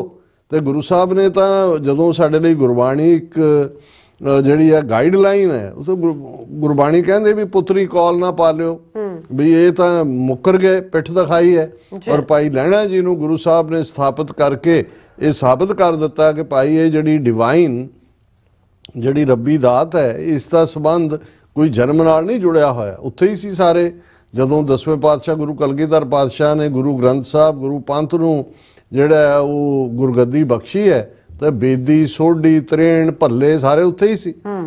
ਹੁਣ ਉਸ ਸਾਰੇ ਨੂੰ ਅਸੀਂ ਦੇਖ ਰਹੇ ਹਾਂ ਕਿ ਵੀ ਕਿਉਂਕਿ ਇਹ ਨੇ ਜਿਹੜੇ ਅਪਰਚੂਨਿਸਟ, ਮੌਕਾ ਪ੍ਰਸਤ, ਸ਼ਖਸ ਪ੍ਰਸਤ। ਜਿਹੜੀ ਸ਼ਖਸ ਪ੍ਰਸਤੀ ਹੁੰਦੀ ਹੈ ਕਿਸੇ ਨਾਲ ਵੀ ਹੋਏ, ਇਹ ਭਾਵੇਂ ਤੁਸੀਂ ਇੱਕ ਸਟੇਜ ਦੇ ਉੱਤੇ ਕਹੋ ਕਿ ਜੀ ਨਹੀਂ ਉਹ ਗਲਤ ਹੋ ਹੀ ਨਹੀਂ ਸਕਦਾ। ਇਹ ਗੁਰੂ ਸਾਹਿਬ ਨੇ ਪਹਿਲਾਂ ਹੀ ਸਾਨੂੰ ਯਾਦ ਦਹਾਨੀ ਕਰਵਾਈ ਕਿ ਭਾਈ ਜੇ ਕੋਈ ਨਹੀਂ ਗਲਤ ਹੋ ਸਕਦਾ, ਭੁੱਲਣ ਅੰਦਰ ਸਭ ਕੋ ਅਭੁੱਲ ਗੁਰੂ ਕਰਤਾਰ, ਨਿਰੰਕਾਰ ਔਰ ਗੁਰੂ ਉਹ ਅਭੁੱਲ ਨੇ, ਬਾਕੀ ਕੋਈ ਵੀ ਭੁੱਲਣਹਾਰ ਹੋ ਸਕਦਾ। ਲੇਕਿਨ ਅੱਜ ਹਾਲਾਤ ਇਸ ਕਿਸਮ ਦੀ ਡੀਜਨਰੇਸ਼ਨ ਵਾਲੇ ਨੇ। ਸੋ ਅਸੀਂ ਵੀਰ ਅਜੀਤ ਸਿੰਘ ਹੋਰਾਂ ਦਾ ਸ਼ੁਕਰੀਆ ਅਦਾ ਕਰਦੇ ਹਾਂ ਕਿ ਉਹਨਾਂ ਨੂੰ ਜਦੋਂ ਵੀ ਆਵਾਜ਼ ਮਾਰੋ ਹਾਜ਼ਰ ਹੁੰਦੇ ਨੇ, ਔਰ ਟੀਵੀ 84 ਦੇ ਲਈ ਉਹਨਾਂ ਨੇ ਲਿਬਰਲੀ ਕੰਟਰੀਬਿਊਟ ਕੀਤਾ। ਉਹਨਾਂ ਦਾ ਬਹੁਤ ਬਹੁਤ ਸ਼ੁਕਰੀਆ। ਹੁਣ ਗੱਲ ਸ਼ੁਰੂ ਕਰਨ ਤੋਂ ਪਹਿਲਾਂ ਅਸੀਂ ਇਸ ਗੱਲ ਦੇ ਉੱਤੇ ਅਫਸੋਸ ਦਾ ਇਜ਼ਹਾਰ ਕਰਦੇ ਹਾਂ ਕਿ ਸਵੀਡਨ ਤੋਂ ਖਬਰ ਜਿਹੜੀ ਲੇਟੈਸਟ ਨਿਕਲ ਕੇ ਆ ਰਹੀ ਹੈ, ਉੱਥੇ ਇੱਕ ਐਜੂਕੇਸ਼ਨ ਸੈਂਟਰ ਜਿਹੜਾ ਐਡਲਟ ਐਜੂਕੇਸ਼ਨ ਸੈਂਟਰ ਹੈ, ਉੱਥੇ ਗੋਲੀ ਕਾਂਡ ਇੱਕ ਸਿਰਫਿਰੇ ਨੇ ਜਿਸ ਦਾ ਨੂੰ ਵੀ ਬਾਅਦ ਚ ਮਾਰ ਦਿੱਤਾ ਗਿਆ। ਉਹਨੇ ਗੋਲੀ ਚਲਾਈ, 10 ਦੇ ਕਰੀਬ ਮੌਤਾਂ ਹੋਈਆਂ ਨੇ ਸਵੀਡਨ ਦੇ ਵਿੱਚ। ਉਹਨਾਂ ਦੀ ਹਿਸਟਰੀ 'ਚ ਇਹ ਇਸ ਕਿਸਮ ਦੀ ਪਹਿਲੀ ਘਟਨਾ ਹੈ। ਹਾਲਾਂਕਿ ਹੁਣ ਅਸੀਂ ਇਹ ਦੇਖਦੇ ਹਾਂ ਕਿ ਪਿਛਲੇ ਕੁਝ ਸਮੇਂ ਤੋਂ ਸਕੂਲਾਂ ਦੇ ਵਿੱਚ ਜਾਂ ਦੂਜੇ ਤੀਜੇ ਕਿਤੇ ਸਟੈਬਿੰਗ, ਕਿਤੇ ਗੋਲੀ, ਕੋਈ ਨਾ ਕੋਈ ਵਾਇਲੈਂਸ, ਜਿਵੇਂ 4 ਚੁਫੇਰੇ ਇੱਕ ਸ਼ਦਾ ਪਾਗਲਪਨ ਹੈ ਜਿਹੜਾ ਤੁਹਾਨੂੰ ਦੇਖਣ ਨੂੰ ਮਿਲਦਾ ਹੈ। ਸੋ ਅਸੀਂ ਅਫਸੋਸ ਦਾ ਇਜ਼ਹਾਰ ਕਰਦੇ ਹਾਂ। ਬੇਸ਼ੱਕ ਅਸੀਂ ਇਸ ਮੁੱਦੇ ਦੇ ਉੱਤੇ ਬਾਰ-ਬਾਰ ਗੱਲਬਾਤ ਕਰ ਰਹੇ ਹਾਂ, ਔਰ ਪ੍ਰੈਜ਼ੀਡੈਂਟ ਟਰੰਪ ਜਿਨ੍ਹਾਂ ਦਾ ਇਲੈਕਸ਼ਨ ਕੈਂਪੇਨ ਵੇਲੇ ਵੀ, ਉਹਨਾਂ ਦੀ ਪਹਿਲੀ ਟਰਮ ਵੇਲੇ ਵੀ, ਹੁਣ ਵੇਲੇ ਵੀ ਮੁੱਖ ਮੁੱਦਾ ਜਿਹੜਾ ਉਹਨਾਂ ਨੇ ਵੋਟਰਸ ਤੱਕ ਵੀ ਪਹੁੰਚਾਇਆ ਔਰ ਆਪਣਾ ਇਰਾਦਾ ਵੀ ਜ਼ਾਹਰ ਕੀਤਾ ਸੀ, ਉਹ ਇਲੀਗਲ ਇਮੀਗ੍ਰੇਸ਼ਨ ਨੂੰ ਜਿਹੜਾ ਰੋਕਣਾ ਹੀ ਨਹੀਂ, ਜਿਹੜੇ ਮੌਜੂਦ ਨੇ ਉਹਨਾਂ ਨੂੰ ਪਲੇਨ ਫੁੱਲ ਉਹਨਾਂ ਨੇ ਕਿਹਾ ਸੀ ਕਿ ਵੀ ਭਰ ਕੇ ਅਸੀਂ ਭੇਜਣੇ ਨੇ। ਔਰ ਇਹਦੇ 'ਚ ਕੋਈ ਸ਼ੱਕ ਨਹੀਂ ਹੈ ਕਿ ਵੀ ਇਸ ਦੇ ਉੱਤੇ ਅਮਲ ਦਰਾਮਦ ਕਰਨ ਤੋਂ ਪਹਿਲਾਂ, ਕਿਉਂਕਿ ਹੁਣ ਤੱਕ ਵੀ ਡਿਪੋਰਟੇਸ਼ਨਸ ਤਾਂ ਹੁੰਦੀਆਂ ਨੇ ਔਰ ਲਗਾਤਾਰਤਾ ਨਾਲ ਬਰਾਕ ਓਬਾਮਾ ਦੇ ਪੀਰੀਅਡ 'ਚ ਵੀ ਹੋਈਆਂ, ਕਲਿੰਟਨ ਈਰਾ 'ਚ ਵੀ ਸੀ, ਬਾਈਡਨ ਈਰਾ 'ਚ ਵੀ ਸੀ, ਪਰ ਉਹ ਕੋਈ ਵਿਦ ਬਿਗ ਬੈਂਗ ਨਹੀਂ ਸੀ, ਚੁੱਪ-ਚੁਪੀਤੇ ਔਰ ਕਮਰਸ਼ੀਅਲ ਫਲਾਈਟਸ ਦੇ ਵਿੱਚ। ਪਰ ਪ੍ਰੈਜ਼ੀਡੈਂਟ ਟਰੰਪ ਨੇ ਇਹ ਸਾਰੇ ਡਿਪੋਰਟੇਸ਼ਨ ਗੇਮ ਨੂੰ ਜਿਹੜਾ ਉਹ ਕਾਮਯਾਬ ਕਰਨ ਦੇ ਲਈ ਐਮਰਜੈਂਸੀ, ਨੈਸ਼ਨਲ ਐਮਰਜੈਂਸੀ ਡਿਕਲੇਅਰ ਕੀਤੀ। 10,000 ਦੇ ਕਰੀਬ ਜਾਂ 1,000 ਹੈ ਜਾਂ 10,000 ਹੈ ਮੇਰਾ ਖਿਆਲ ਹੈ ਨੰਬਰ, ਅਮਰੀਕਨ ਫੌਜੀ ਜਿਹੜੇ ਨੇ ਉਹ ਮੈਕਸੀਕੋ ਨਾਲ ਲੱਗਦੇ ਬਾਰਡਰ ਤੇ ਵੀ ਤਾਇਨਾਤ ਕੀਤੇ ਨੇ। ਔਰ ਜਦੋਂ ਸਟੇਟ ਆਫ ਐਮਰਜੈਂਸੀ ਤੁਸੀਂ ਡਿਕਲੇਅਰ ਕਰਦੇ ਹੋ ਫਿਰ ਅਮਰੀਕਨ ਫੌਜੀ ਜਹਾਜ਼ ਜਿਹੜੇ ਨੇ ਉਹਨਾਂ ਦਾ ਇਸਤੇਮਾਲ ਕੀਤਾ ਜਾ ਰਿਹਾ ਹੈ ਡਿਪੋਰਟੇਸ਼ਨ ਦੇ ਲਈ। ਜਿਨ੍ਹਾਂ ਮੁਲਕਾਂ ਦੇ ਵਿੱਚ ਹੁਣ ਤੱਕ ਪਹਿਲੀਆਂ ਡਿਪੋਰਟੇਸ਼ਨਸ ਹੋਈਆਂ ਉਹਨਾਂ ਦੇ ਵਿੱਚ ਗੁਆਟੇਮਾਲਾ, ਪੀਰੂ ਔਰ ਹੋਂਡੂਰਸ ਔਰ ਇਹ ਹੋਈਆਂ। ਔਰ ਜਿਹੜੀ ਖਬਰ ਸਡਨਲੀ ਨਿਕਲ ਕੇ ਆਈ, ਹਾਲਾਂਕਿ ਇਹ ਤਾਂ ਇਮੀਡੀਏਟ ਸੀ ਕਿ ਵੀ ਜਦੋਂ ਮਾਰਕੋ ਰੂਬੀਓ ਉਹਦੇ ਨਾਲ ਪਹਿਲੀ ਮੁਲਾਕਾਤ ਹੀ ਹੁੰਦੀ ਆ ਓਥ ਟੇਕਿੰਗ ਤੋਂ ਬਾਅਦ ਮਾਰਕੋ ਰੂਬੀਓ ਦੀ ਐਸ ਜੈ ਸ਼ੰਕਰ ਦੇ ਨਾਲ, ਤੇ ਪਹਿਲੀ ਗੱਲ ਜਿਹੜੀ ਮਾਰਕੋ ਰੂਬੀਓ ਨੇ ਕਹੀ ਕਿ ਵੀ ਆਪਣੇ ਇਲੀਗਲ ਲਾਅ। ਔਰ ਉਸ ਦੌਰਾਨ ਤੱਕ ਇਹ ਖਬਰ ਨਿਕਲ ਕੇ ਆ ਚੁੱਕੀ ਸੀ ਕਿ 18,000 ਭਾਰਤੀ ਇਸ ਕਿਸਮ ਦੇ ਨੇ ਜਿਹੜੇ ਬਿਲਕੁਲ ਆਲਰੇਡੀ ਇਹਨਾਂ ਦੀ ਕਸਟਡੀ 'ਚ ਨੇ, ਕਿਉਂ ਕਹਿਣਾ ਹੋਏ, ਕਿਉਂਕਿ ਉਹ ਸਾਰੀਆਂ ਉਹਨਾਂ ਦੀਆਂ ਲੀਗਲ ਆਪਸ਼ਨਸ ਖਤਮ ਹੋ ਚੁੱਕੀਆਂ ਨੇ। ਲੇਕਿਨ ਜਿਹੜੀ ਪੀਓ ਰਿਸਰਚ PEW, ਕਿਉਂਕਿ ਇਹ ਇੱਕ ਇੰਡੀਪੈਂਡੈਂਟ ਰਿਸਰਚ ਹੈ ਜਿਨ੍ਹਾਂ ਨੇ ਇਹ 11 ਤੋਂ 13 ਮਿਲੀਅਨ ਜਿਹੜੇ ਇਲੀਗਲ ਲੋਕ ਦੁਨੀਆ ਭਰ ਦੇ ਅਮਰੀਕਾ 'ਚ ਨੇ ਉਹਨਾਂ 'ਚ ਉਹਨਾਂ ਦਾ ਜਿਹੜਾ ਐਸਟੀਮੇਟ ਹੈ ਕਿ 7,25,000 ਉਹਨਾਂ 'ਚ ਭਾਰਤੀ ਨੇ। ਸੋ ਜ਼ਾਹਰ ਹੈ ਕਿ ਵੀ ਅਲਟੀਮੇਟਲੀ ਵਾਰੀ ਕਦੋਂ ਕਿਹਦੀ ਆਉਂਦੀ ਹੈ, ਇਹ ਸਾਰੇ ਹੀ ਕਲੋਜ਼ ਟੂ ਜਿਹੜੇ 1 ਮਿਲੀਅਨ ਪਹੁੰਚ ਜਾਂਦਾ ਹੈ, ਇਹ ਵੀ ਇਸ ਤੋਂ ਜ਼ਿਆਦਾ ਹੀ ਹੋਣਗੇ, ਉਹਨਾਂ ਦੀ ਡਿਪੋਰਟੇਸ਼ਨ ਹੋਏਗੀ।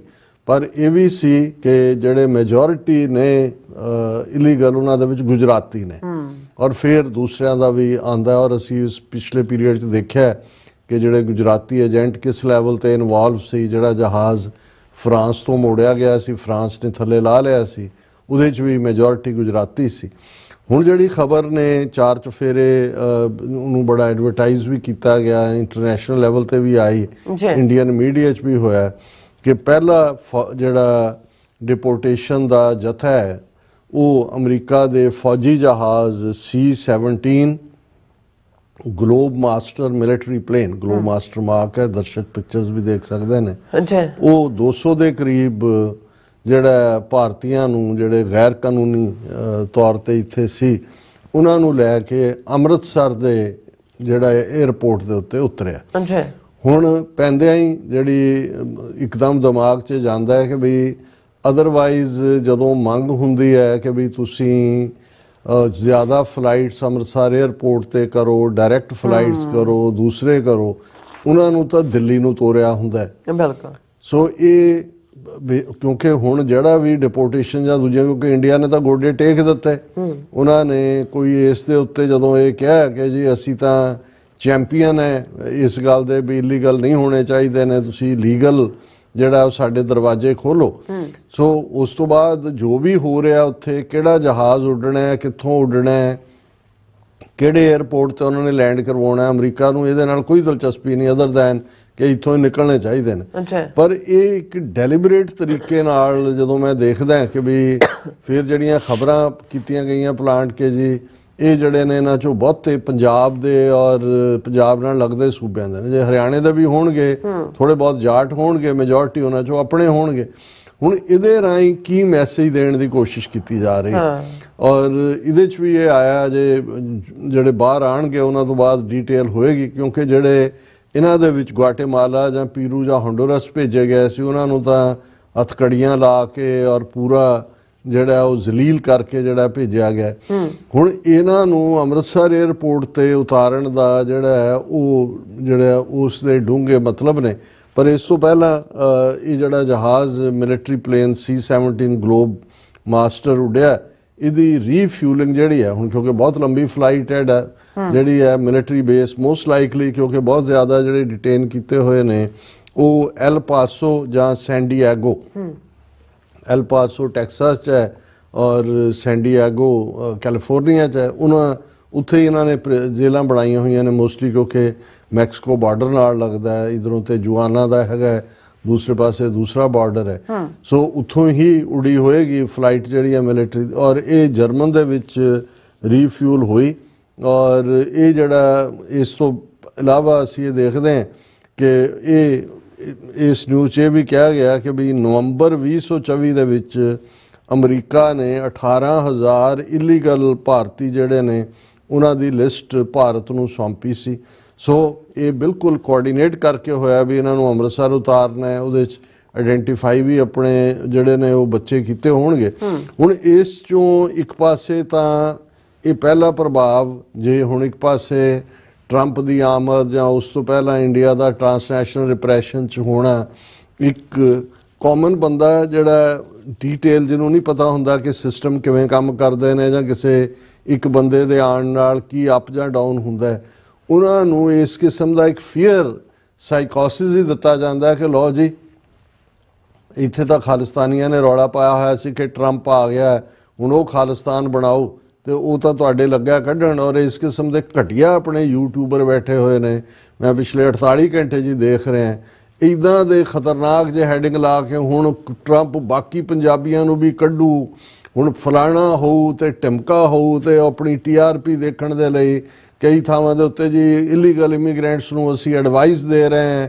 ਜਿਹੜੇ ਫਰਾਡੀਏ ਜੇ ਵਕੀਲ ਨੇ ਉਹਨਾਂ ਨੇ ਆਪਣੀਆਂ ਦੁਕਾਨਾਂ ਚਮਕਾਉਣੀਆਂ ਸ਼ੁਰੂ ਕੀਤੀਆਂ ਹੋਈਆਂ, ਇੱਕ ਫੀਅਰ ਫੈਕਟਰ।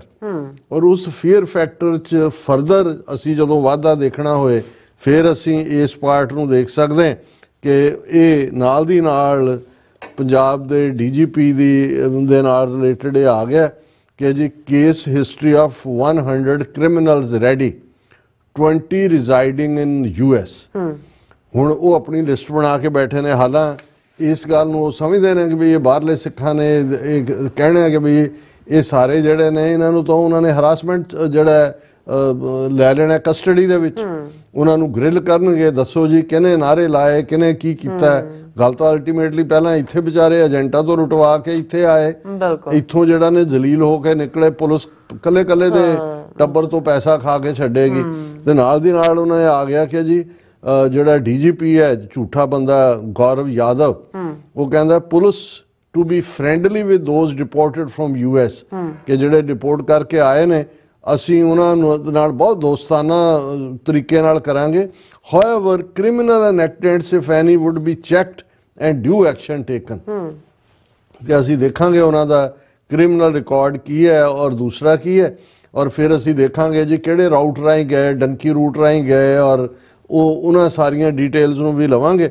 ਔਰ ਇਹ ਸਾਰੇ ਨੂੰ ਜਿਹੜਾ ਅਸੀਂ ਜਿਹੜਾ 200 ਇਲੀਗਲ ਇਮੀਗ੍ਰੈਂਟ ਜਿਹੜੇ ਨੇ ਉਹ ਆਏ ਨੇ, ਅਸੀਂ ਉਹਨਾਂ ਨੂੰ ਆਪਣੀਆਂ ਸਪੈਸ਼ਲ ਪੁਲਿਸ ਟੀਮਾਂ ਭੇਜ ਦਿੱਤੀਆਂ, ਉਹ ਉਸ ਨੂੰ ਇਨਵੈਸਟੀਗੇਟ ਕਰਨਗੇ। ਪਰ ਜਿਹੜੀ ਨਾਲ ਦੀ ਨਾਲ ਇਹ ਖਬਰ ਕਿ ਜੀ ਅਸੀਂ 100 ਕ੍ਰਿਮੀਨਲਸ ਦੀ ਲਿਸਟ ਤਿਆਰ ਕੀਤੀ, ਇਹ ਵੀ ਉਹੀ DGP ਕਹਿ ਰਿਹਾ ਕਿ ਵਾਂਟਡ ਕ੍ਰਿਮੀਨਲ ਨੇ 100, ਜਿਨ੍ਹਾਂ ਚੋਂ 20 ਜਿਹੜੇ ਨੇ they are hiding in the US, America ਚੋਰ। ਹੁਣ ਇਹਨਾਂ ਚੋਂ ਵੀ ਉਹਨਾਂ ਨੇ ਆਪਣੇ ਨੰਬਰ ਵੀ ਬਣਾਉਣੇ ਨੇ ਸਿੱਖਾਂ ਨੂੰ ਹੀ।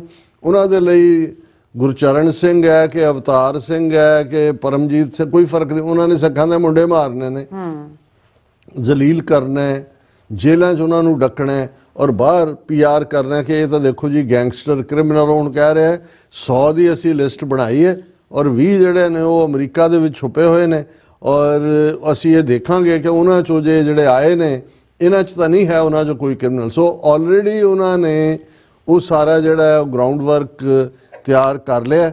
ਔਰ ਨਾਲ ਦੀ ਨਾਲ US ਐਮਬੈਸੀ ਦਾ ਵੀ ਸਟੇਟਮੈਂਟ ਲੱਗ ਜਾਂਦੀ ਹੈ ਕਿ ਜੀ ਇਹ ਅਸੀਂ, ਉਹਨੇ ਕਿਹਾ ਐਮਬੈਸਡਰ ਦੇ ਸਪੋਕਸਪਰਸਨ ਨੇ ਕਿ ਸਾਨੂੰ ਬਹੁਤ ਸਾਰੀਆਂ ਇਨਕੁਆਇਰੀਜ਼ ਆ ਰਹੀਆਂ ਨੇ ਕਿ ਜਿਹੜੀ ਡਿਪੋਰਟੇਸ਼ਨ ਫਲਾਈਟ ਇੰਡੀਆ ਅੰਮ੍ਰਿਤਸਰ ਆਈ ਹੈ, ਮੈਂ ਕੋਈ ਡਿਟੇਲ ਸ਼ੇਅਰ ਨਹੀਂ ਕਰ ਸਕਦਾ, ਪਰ ਮੈਂ ਇਹ ਕਹਿ ਸਕਦਾ ਕਿ ਅਮਰੀਕਾ ਜਿਹੜਾ ਉਹ ਬਿਲਕੁਲ ਡਿਟਰਮਿੰਡ ਹੈ ਕਿ ਅਸੀਂ ਇਹ ਜਿਹੜੇ ਇਲੀਗਲ ਨੇ ਉਹਨਾਂ ਨੂੰ ਕੱਢਣਾ ਔਰ ਅਸੀਂ ਇਹ ਜਿਹੜੇ ਇਲੀਗਲ ਮਾਈਗ੍ਰੈਂਟਸ ਨੂੰ ਰਿਮੂਵ ਕਰਨਾ। ਔਰ ਇਹ ਅਸੀਂ ਕਲੀਅਰ ਮੈਸੇਜ ਦਿੱਤਾ ਹੈ ਕਿ illegal migration is not worth the risk. ਇਹ ਉਹ ਆਪਣੀਆਂ ਧਮਕੀਆਂ ਤੇ ਲੱਗੇ ਹੋਏ ਨੇ ਔਰ ਇਹ ਜਿਹੜਾ ਇਹਦੇ 'ਚ ਜ਼ਾਹਰ ਹੈ ਕਿ ਲੋਕਾਂ ਦੇ ਵਿੱਚ ਇੱਕ ਫੀਅਰ, ਜਿਹੜਾ ਅਸੀਂ ਕਿਹਾ ਵੀ ਇਹਨਾਂ ਦਾ ਮਕਸਦ ਪੰਜਾਬ ਦੇ ਪਰਿਵਾਰਾਂ 'ਚ ਸਿੱਖਾਂ 'ਚ ਫੀਅਰ ਪੈਦਾ ਕਰਨਾ। ਔਰ ਖੁਦ ਹੀ ਇਹਨਾਂ ਦੀ ਹੈਡਲਾਈਨ ਹੈ US deportation action triggers panic among families of illegal immigrants.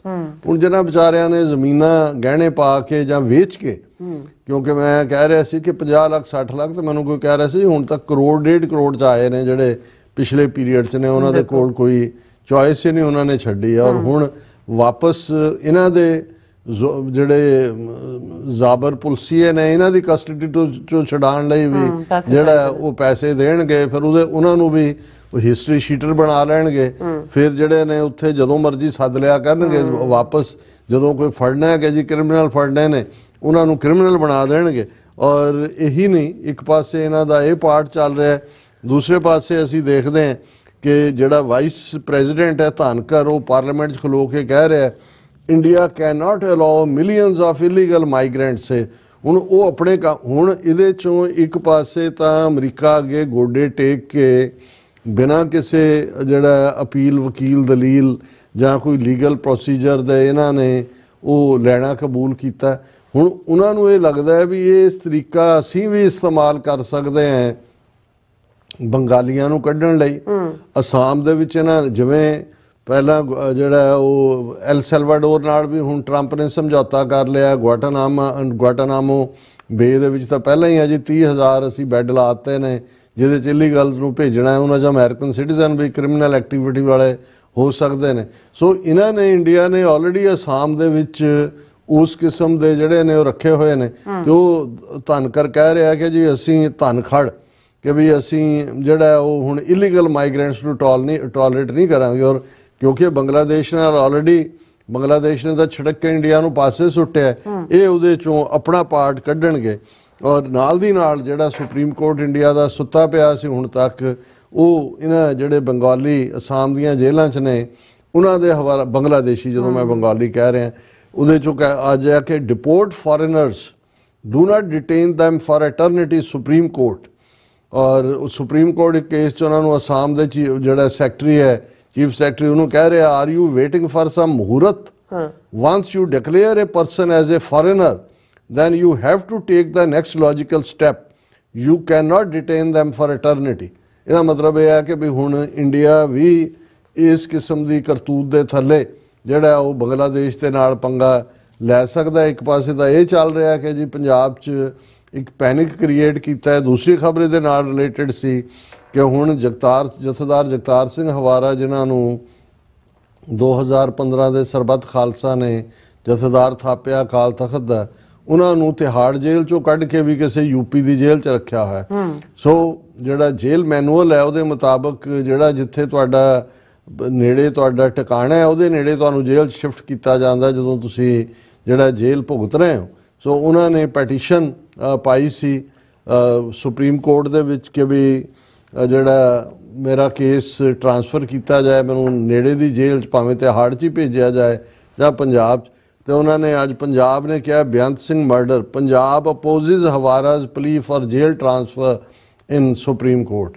Supreme court 'ਚ ਪੰਜਾਬ ਸਰਕਾਰ ਨੇ ਕਿਹਾ ਜੀ ਨਾ ਨਾ ਨਾ, ਅਸੀਂ ਹਵਾਰੇ ਨੂੰ ਨਹੀਂ ਲੈਣਾ, ਇਹਨੂੰ ਜਾਂ ਚੰਡੀਗੜ੍ਹ ਭੇਜ ਦਿਓ ਕਿਉਂਕਿ ਕ੍ਰਾਈਮ ਚੰਡੀਗੜ੍ਹ ਹੋਇਆ, ਜਾਂ ਜਿੱਥੇ ਹੈਗਾ ਉੱਥੇ ਰੱਖੋ। ਸੋ ਕੁੱਲ ਮਿਲਾ ਕੇ ਸਾਡੇ ਲਈ ਇਹ ਗੱਲ ਅਸੀਂ ਰਿਪੀਟਡਲੀ ਜਦੋਂ ਇਹ ਕਹਿੰਦੇ ਆ ਕਿ ਸਾਡੇ ਲਈ ਕੋਈ ਰਾਹ ਨਹੀਂ ਬਚਿਆ, ਉਹੀ ਜਿਹੜਾ ਕਿਸੇ ਜ਼ਮਾਨੇ 'ਚ ਅੰਗਰੇਜ਼ੀ ਰਾਜ ਦੇ ਜ਼ਮਾਨੇ 'ਚ ਕਿਸੇ ਨੇ शेर क्या सी कि भी ना मरने की इजाज़त, ना पता नहीं शिकायत की इजाज़त, ना मरने की इजाज़त, घुट घुट के मर जाऊं ये मर्जी मेरे सयाद की है। कि जिहड़ा दुश्मन है वो ना सानू अपील का हक दिंदा है, ना साडी कोई सुनवाई है, ना जस्टिस है, ना गैरत नाल असीं जी सकते हैं कि घुट घुट के मर जाऊं ये मर्जी मेरे सयाद की है। सयाद दुश्मन शिकारी यही चाहता है कि असी घुट घुट के मर जाए। ना बोलने की इजाज़त, ना इजाज़त फरियाद की है, ना तो बोलने का हक है ना फरियाद का हक है। घुट घुट के तो हुणे सिख कौम ने देखना है कि भी असी देख रहे हैं भी हर पैर पैर दे उत्ते इंटरनेशनली जलील करन तक तो ये पहले तो ही सी, और ट्रांसनैशनल रिप्रैशन किस लैवल ते ਇਹਨਾਂ ਨੇ ਪਹੁੰਚਾ ਦਿੱਤਾ ਹੈ।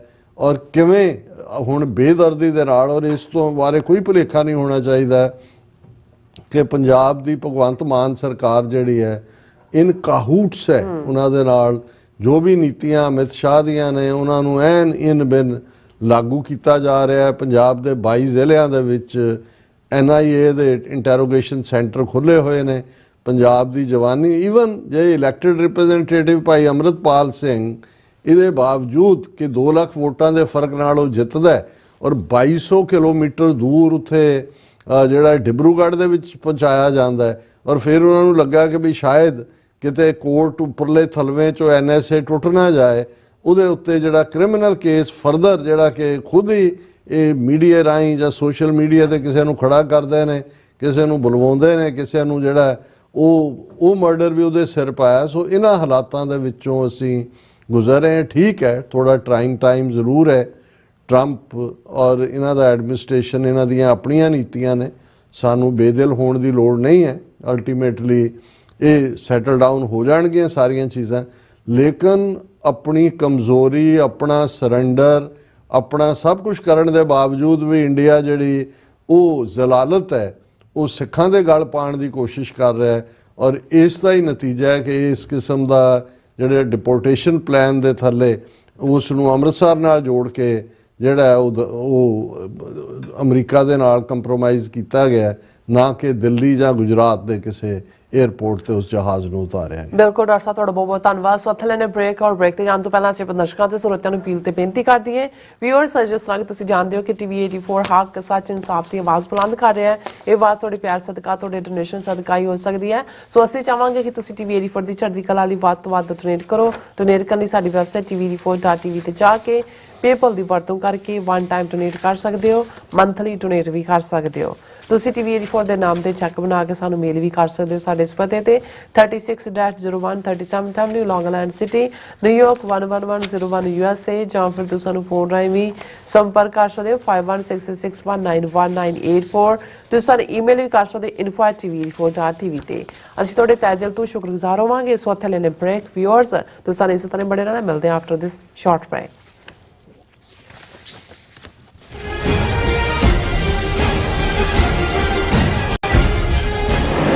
ਲਾਸ ਐਂਜਲਸ ਕਾਉਂਟੀ ਵਿੱਚ ਵਿਨਾਸ਼ਕਾਰੀ ਜੰਗਲੀ ਅੱਗ ਕਾਰਨ ਪ੍ਰਭਾਵਿਤ ਪੀੜਤਾਂ ਦੀ ਸਹਾਇਤਾ ਲਈ ਯੂਨਾਈਟਿਡ ਸਿੱਖਸ ਇੱਕ ਐਮਰਜੈਂਸੀ ਰਾਹਤ ਮੁਹਿੰਮ ਚਲਾ ਰਹੀ ਹੈ। ਸ਼ਹਿਰ ਦੇ ਉੱਤਰ ਵਿੱਚ ਸੰਘਣੀ ਆਬਾਦੀ ਵਾਲੇ 40 ਕਿਲੋਮੀਟਰ ਦੇ ਖੇਤਰ ਵਿੱਚ ਲੱਗੀ ਅੱਗ ਕਾਰਨ 12,000 ਤੋਂ ਵੱਧ ਇਮਾਰਤਾਂ ਸੜ ਚੁੱਕੀਆਂ ਹਨ। 1.5 ਲੱਖ ਲੋਕਾਂ ਨੂੰ ਇਲਾਕਾ ਛੱਡਣ ਲਈ ਮਜਬੂਰ ਹੋਣਾ ਪਿਆ ਤੇ ਕਰੀਬ 700 ਤੋਂ ਵੱਧ ਲੋਕਾਂ ਨੂੰ ਸ਼ਰਨਾਰਥੀ ਕੈਂਪਾਂ ਵਿੱਚ ਠਹਿਰਾਇਆ ਗਿਆ। ਮੁਸ਼ਕਲ ਦੀ ਇਸ ਘੜੀ ਵਿੱਚ ਸੇਵਾ ਤੇ ਸਰਬੱਤ ਦੇ ਭਲੇ ਦੇ ਸਿਧਾਂਤ ਤੋਂ ਸੇਧ ਲੈ ਕੇ ਯੂਨਾਈਟਿਡ ਸਿੱਖਸ ਲੋੜਵੰਦਾਂ ਨੂੰ ਭੋਜਨ, ਸਪਲਾਈ ਅਤੇ ਉਮੀਦ ਪ੍ਰਦਾਨ ਕਰ ਰਹੀ ਹੈ। ਯੂਨਾਈਟਿਡ ਸਿੱਖਸ ਦੇ ਸੇਵਾ ਕਾਰਜਾਂ ਵਿੱਚ ਹਿੱਸਾ ਪਾਉਣ ਲਈ ਤੁਸੀਂ ਯੂਨਾਈਟਿਡ ਸਿੱਖਸ ਦੀ ਵੈਬਸਾਈਟ ਤੇ ਜਾ ਕੇ ਡੋਨੇਟ ਕਰ ਸਕਦੇ ਹੋ, ਜਾਂ ਇਹਨਾਂ ਨਾਲ ਜੁੜਨ ਲਈ 8558786333 ਤੇ ਸੰਪਰਕ ਕਰ ਸਕਦੇ ਹੋ। ਅਮਰੀਕਾ ਵਿੱਚ ਰਹਿ ਰਹੇ ਹੋ ਅਤੇ ਡਰਾਈਵਿੰਗ ਲਾਇਸੈਂਸ ਲੈਣਾ ਚਾਹੁੰਦੇ ਹੋ ਤੇ ਲੱਭ ਰਹੇ ਹੋ ਇੱਕ ਤਜਰਬੇਕਾਰ ਡਰਾਈਵਿੰਗ ਸਕੂਲ, ਤਾਂ ਤੁਹਾਡੇ ਲਈ ਹੈ ਵੱਡੀ ਖੁਸ਼ਖਬਰੀ। ਕੈਲੀਫੋਰਨੀਆ ਦਾ ਸਟਾਕਟਨ ਟਰੱਕ ਡਰਾਈਵਿੰਗ ਸਕੂਲ ਤੁਹਾਨੂੰ ਦੇਵੇਗਾ ਡਰਾਈਵਿੰਗ ਸਿਖਲਾਈ ਅਤੇ ਡਰਾਈਵਿੰਗ ਦੌਰਾਨ ਪੇਸ਼ ਆਉਂਦੀਆਂ ਮੁਸ਼ਕਲਾਂ ਨਾਲ ਨਜਿੱਠਣ ਦੀ ਸਿਖਲਾਈ। 25 ਸਾਲ ਤੋਂ ਵੀ ਵੱਧ ਦੇ ਤਜਰਬੇ ਨਾਲ ਤੁਹਾਨੂੰ ਮਿਲੇਗੀ ਡਰਾਈਵਿੰਗ ਨਾਲ ਸੰਬੰਧਿਤ ਹਰ ਤਰ੍ਹਾਂ ਦੀ ਸਿਖਲਾਈ, ਉਹ ਵੀ ਵਾਜਿਬ ਕੀਮਤ ਵਿੱਚ। ਫਿਰ ਦੇਰ ਕਿਸ ਗੱਲ ਦੀ, ਅੱਜ ਹੀ ਸੰਪਰਕ ਕਰੋ 2097883308 ਜਾਂ ਫਿਰ 2093139919 ਨੰਬਰਾਂ ਤੇ ਅਤੇ ਪਾਓ ਆਪਣਾ ਡਰਾਈਵਿੰਗ ਲਾਇਸੈਂਸ।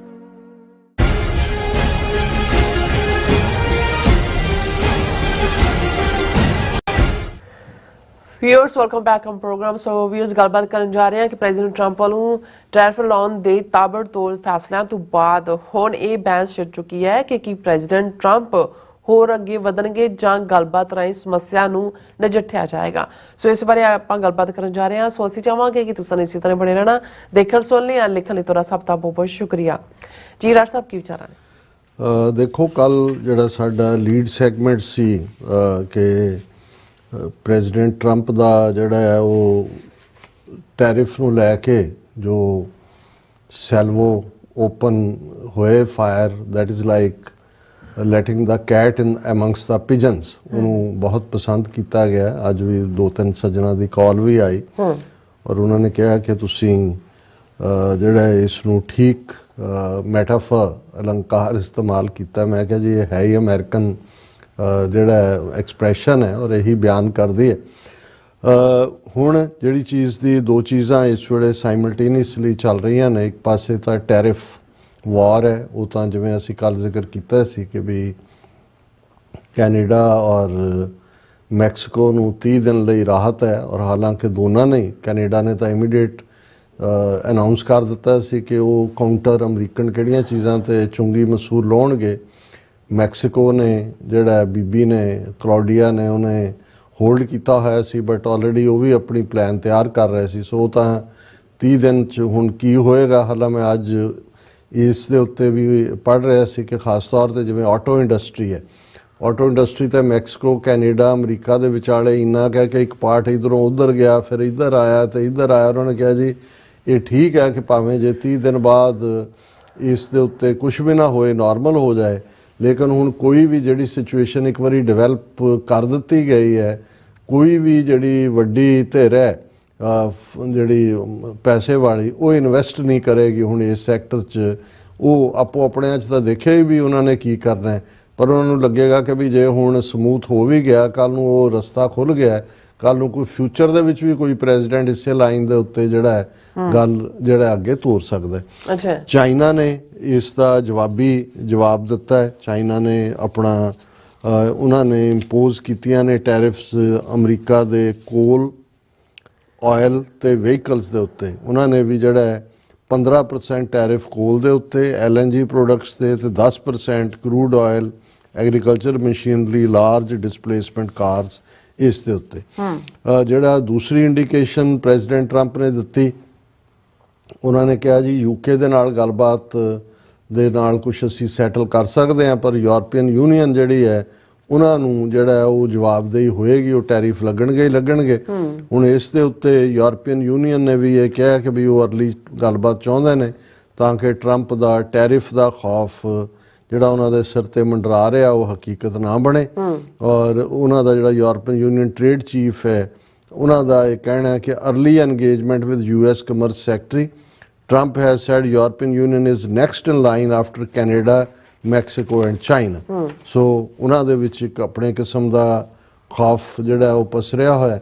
ਔਰ ਦੂਸਰੇ ਪਾਸੇ ਜਿਹੜਾ ਮੈਨੂੰ ਇਹ ਲੱਗਦਾ ਇੱਕ ਹਿਊਮੈਨਿਟੇਰੀਅਨ ਪਹੁੰਚ ਹੋਣ ਕਰਕੇ, ਜਾਂ ਬੇਸ਼ੱਕ ਜਦੋਂ ਅਸੀਂ ਯੂਨਾਈਟਿਡ ਨੇਸ਼ਨਸ ਨੂੰ ਐਡਰੈਸ ਕਰਦੇ ਰਹੇ ਹਾਂ ਜਾਂ ਕਰਦੇ ਹਾਂ, ਤਾਂ ਮੇਰਾ ਹਮੇਸ਼ਾ ਹੀ ਇਹ ਕਹਿਣਾ ਹੁੰਦਾ ਹੈ ਕਿ ਪੋਲੀਟੀਕਲੀ ਜਾਂ ਮਿਲੀਟੈਰੀਲੀ ਇਹ ਸਪਾਈਨਲੈਸ, ਗਟਲੈਸ, ਟੁੱਥਲੈਸ ਆਰਗੇਨਾਈਜੇਸ਼ਨ ਹੈ। ਨਾ ਸਪਾਈਨ ਹੈ, ਨਾ ਗਟ ਹੈ, ਨਾ ਟੁੱਥ ਹੈ। ਲੇਕਿਨ ਹੈਵਿੰਗ ਸੈਡ ਦੈਟ, ਹਮੇਸ਼ਾ ਸਾਡਾ ਇਹ ਕਹਿਣਾ ਹੈ ਕਿ ਭਾਈ ਦੁਨੀਆ ਦੇ ਵਿੱਚ ਪਾਵਰਟੀ ਪ੍ਰੋਗਰਾਮ, ਏਡ ਜਿਹੜੀ ਹੈ ਮਦਦ, ਉਸ ਨੂੰ ਜਾਂ ਵੈਕਸੀਨੇਸ਼ਨ ਪ੍ਰੋਗਰਾਮ, ਜਾਂ ਜਿਹੜੇ UNESCO ਦੇ ਥੱਲੇ ਜਾਂ ਅਦਰਵਾਈਜ਼ ਜਿੱਥੇ ਟਕਰਾਅ ਉੱਥੇ ਪੀਸ ਕੀਪਿੰਗ ਦੇ ਰੂਪ 'ਚ, ਔਰ ਈਵਨ ਵਰਲਡ ਹੈਲਥ ਆਰਗੇਨਾਈਜੇਸ਼ਨ ਜਿਸ ਨੇ ਵੱਡੇ ਲੈਵਲ ਦੇ ਉੱਤੇ ਦੁਨੀਆ 'ਚ ਬਹੁਤ ਸਾਰੀਆਂ ਬਿਮਾਰੀਆਂ ਦੀ ਰੈਡੀਕੇਸ਼ਨ, ਖਾਸ ਤੌਰ 'ਤੇ ਜਦੋਂ ਅਸੀਂ ਅਫਰੀਕਾ ਜਾਂ ਸਾਊਥ ਅਮਰੀਕਾ ਜਾਂ ਈਵਨ ਏਸ਼ੀਆ ਦੀਆਂ ਵੀ ਪੂਅਰ ਕੰਟਰੀਜ਼ ਦੇਖਦੇ ਹਾਂ, ਉਹਦੇ 'ਚ ਜਿਹੜਾ ਸਭ ਤੋਂ ਵੱਡਾ ਜਿਹੜੇ 2-3 ਫੀਲਡ ਜਾਂ 2-3 ਸੈਕਟਰ ਜਿਨ੍ਹਾਂ ਨੂੰ ਟਰੰਪ ਦੀਆਂ ਨੀਤੀਆਂ ਦਾ ਲੌਂਗ ਟਰਮ ਖਮਿਆਜ਼ਾ ਭੁਗਤਣਾ ਪਏਗਾ, ਉਹਨਾਂ 'ਚੋਂ ਇੱਕ ਤਾਂ ਜ਼ਾਹਰ ਹੈ ਕਲਾਈਮੇਟ ਹੈ। ਔਰ ਜਦੋਂ ਕੋਈ ਇਹ ਮੰਨਣ ਤੋਂ ਇਨਕਾਰੀ ਹੋਏ ਕਿ ਵੀ ਕਲਾਈਮੇਟ, ਕੋਈ ਗਲੇਸ਼ੀਅਰ ਪਿਘਲ ਰਹੇ ਨੇ ਜਾਂ ਕੋਈ ਕਲਾਈਮੇਟ ਚੇਂਜ ਵੀ ਹੋ ਰਹੀ ਹੈ।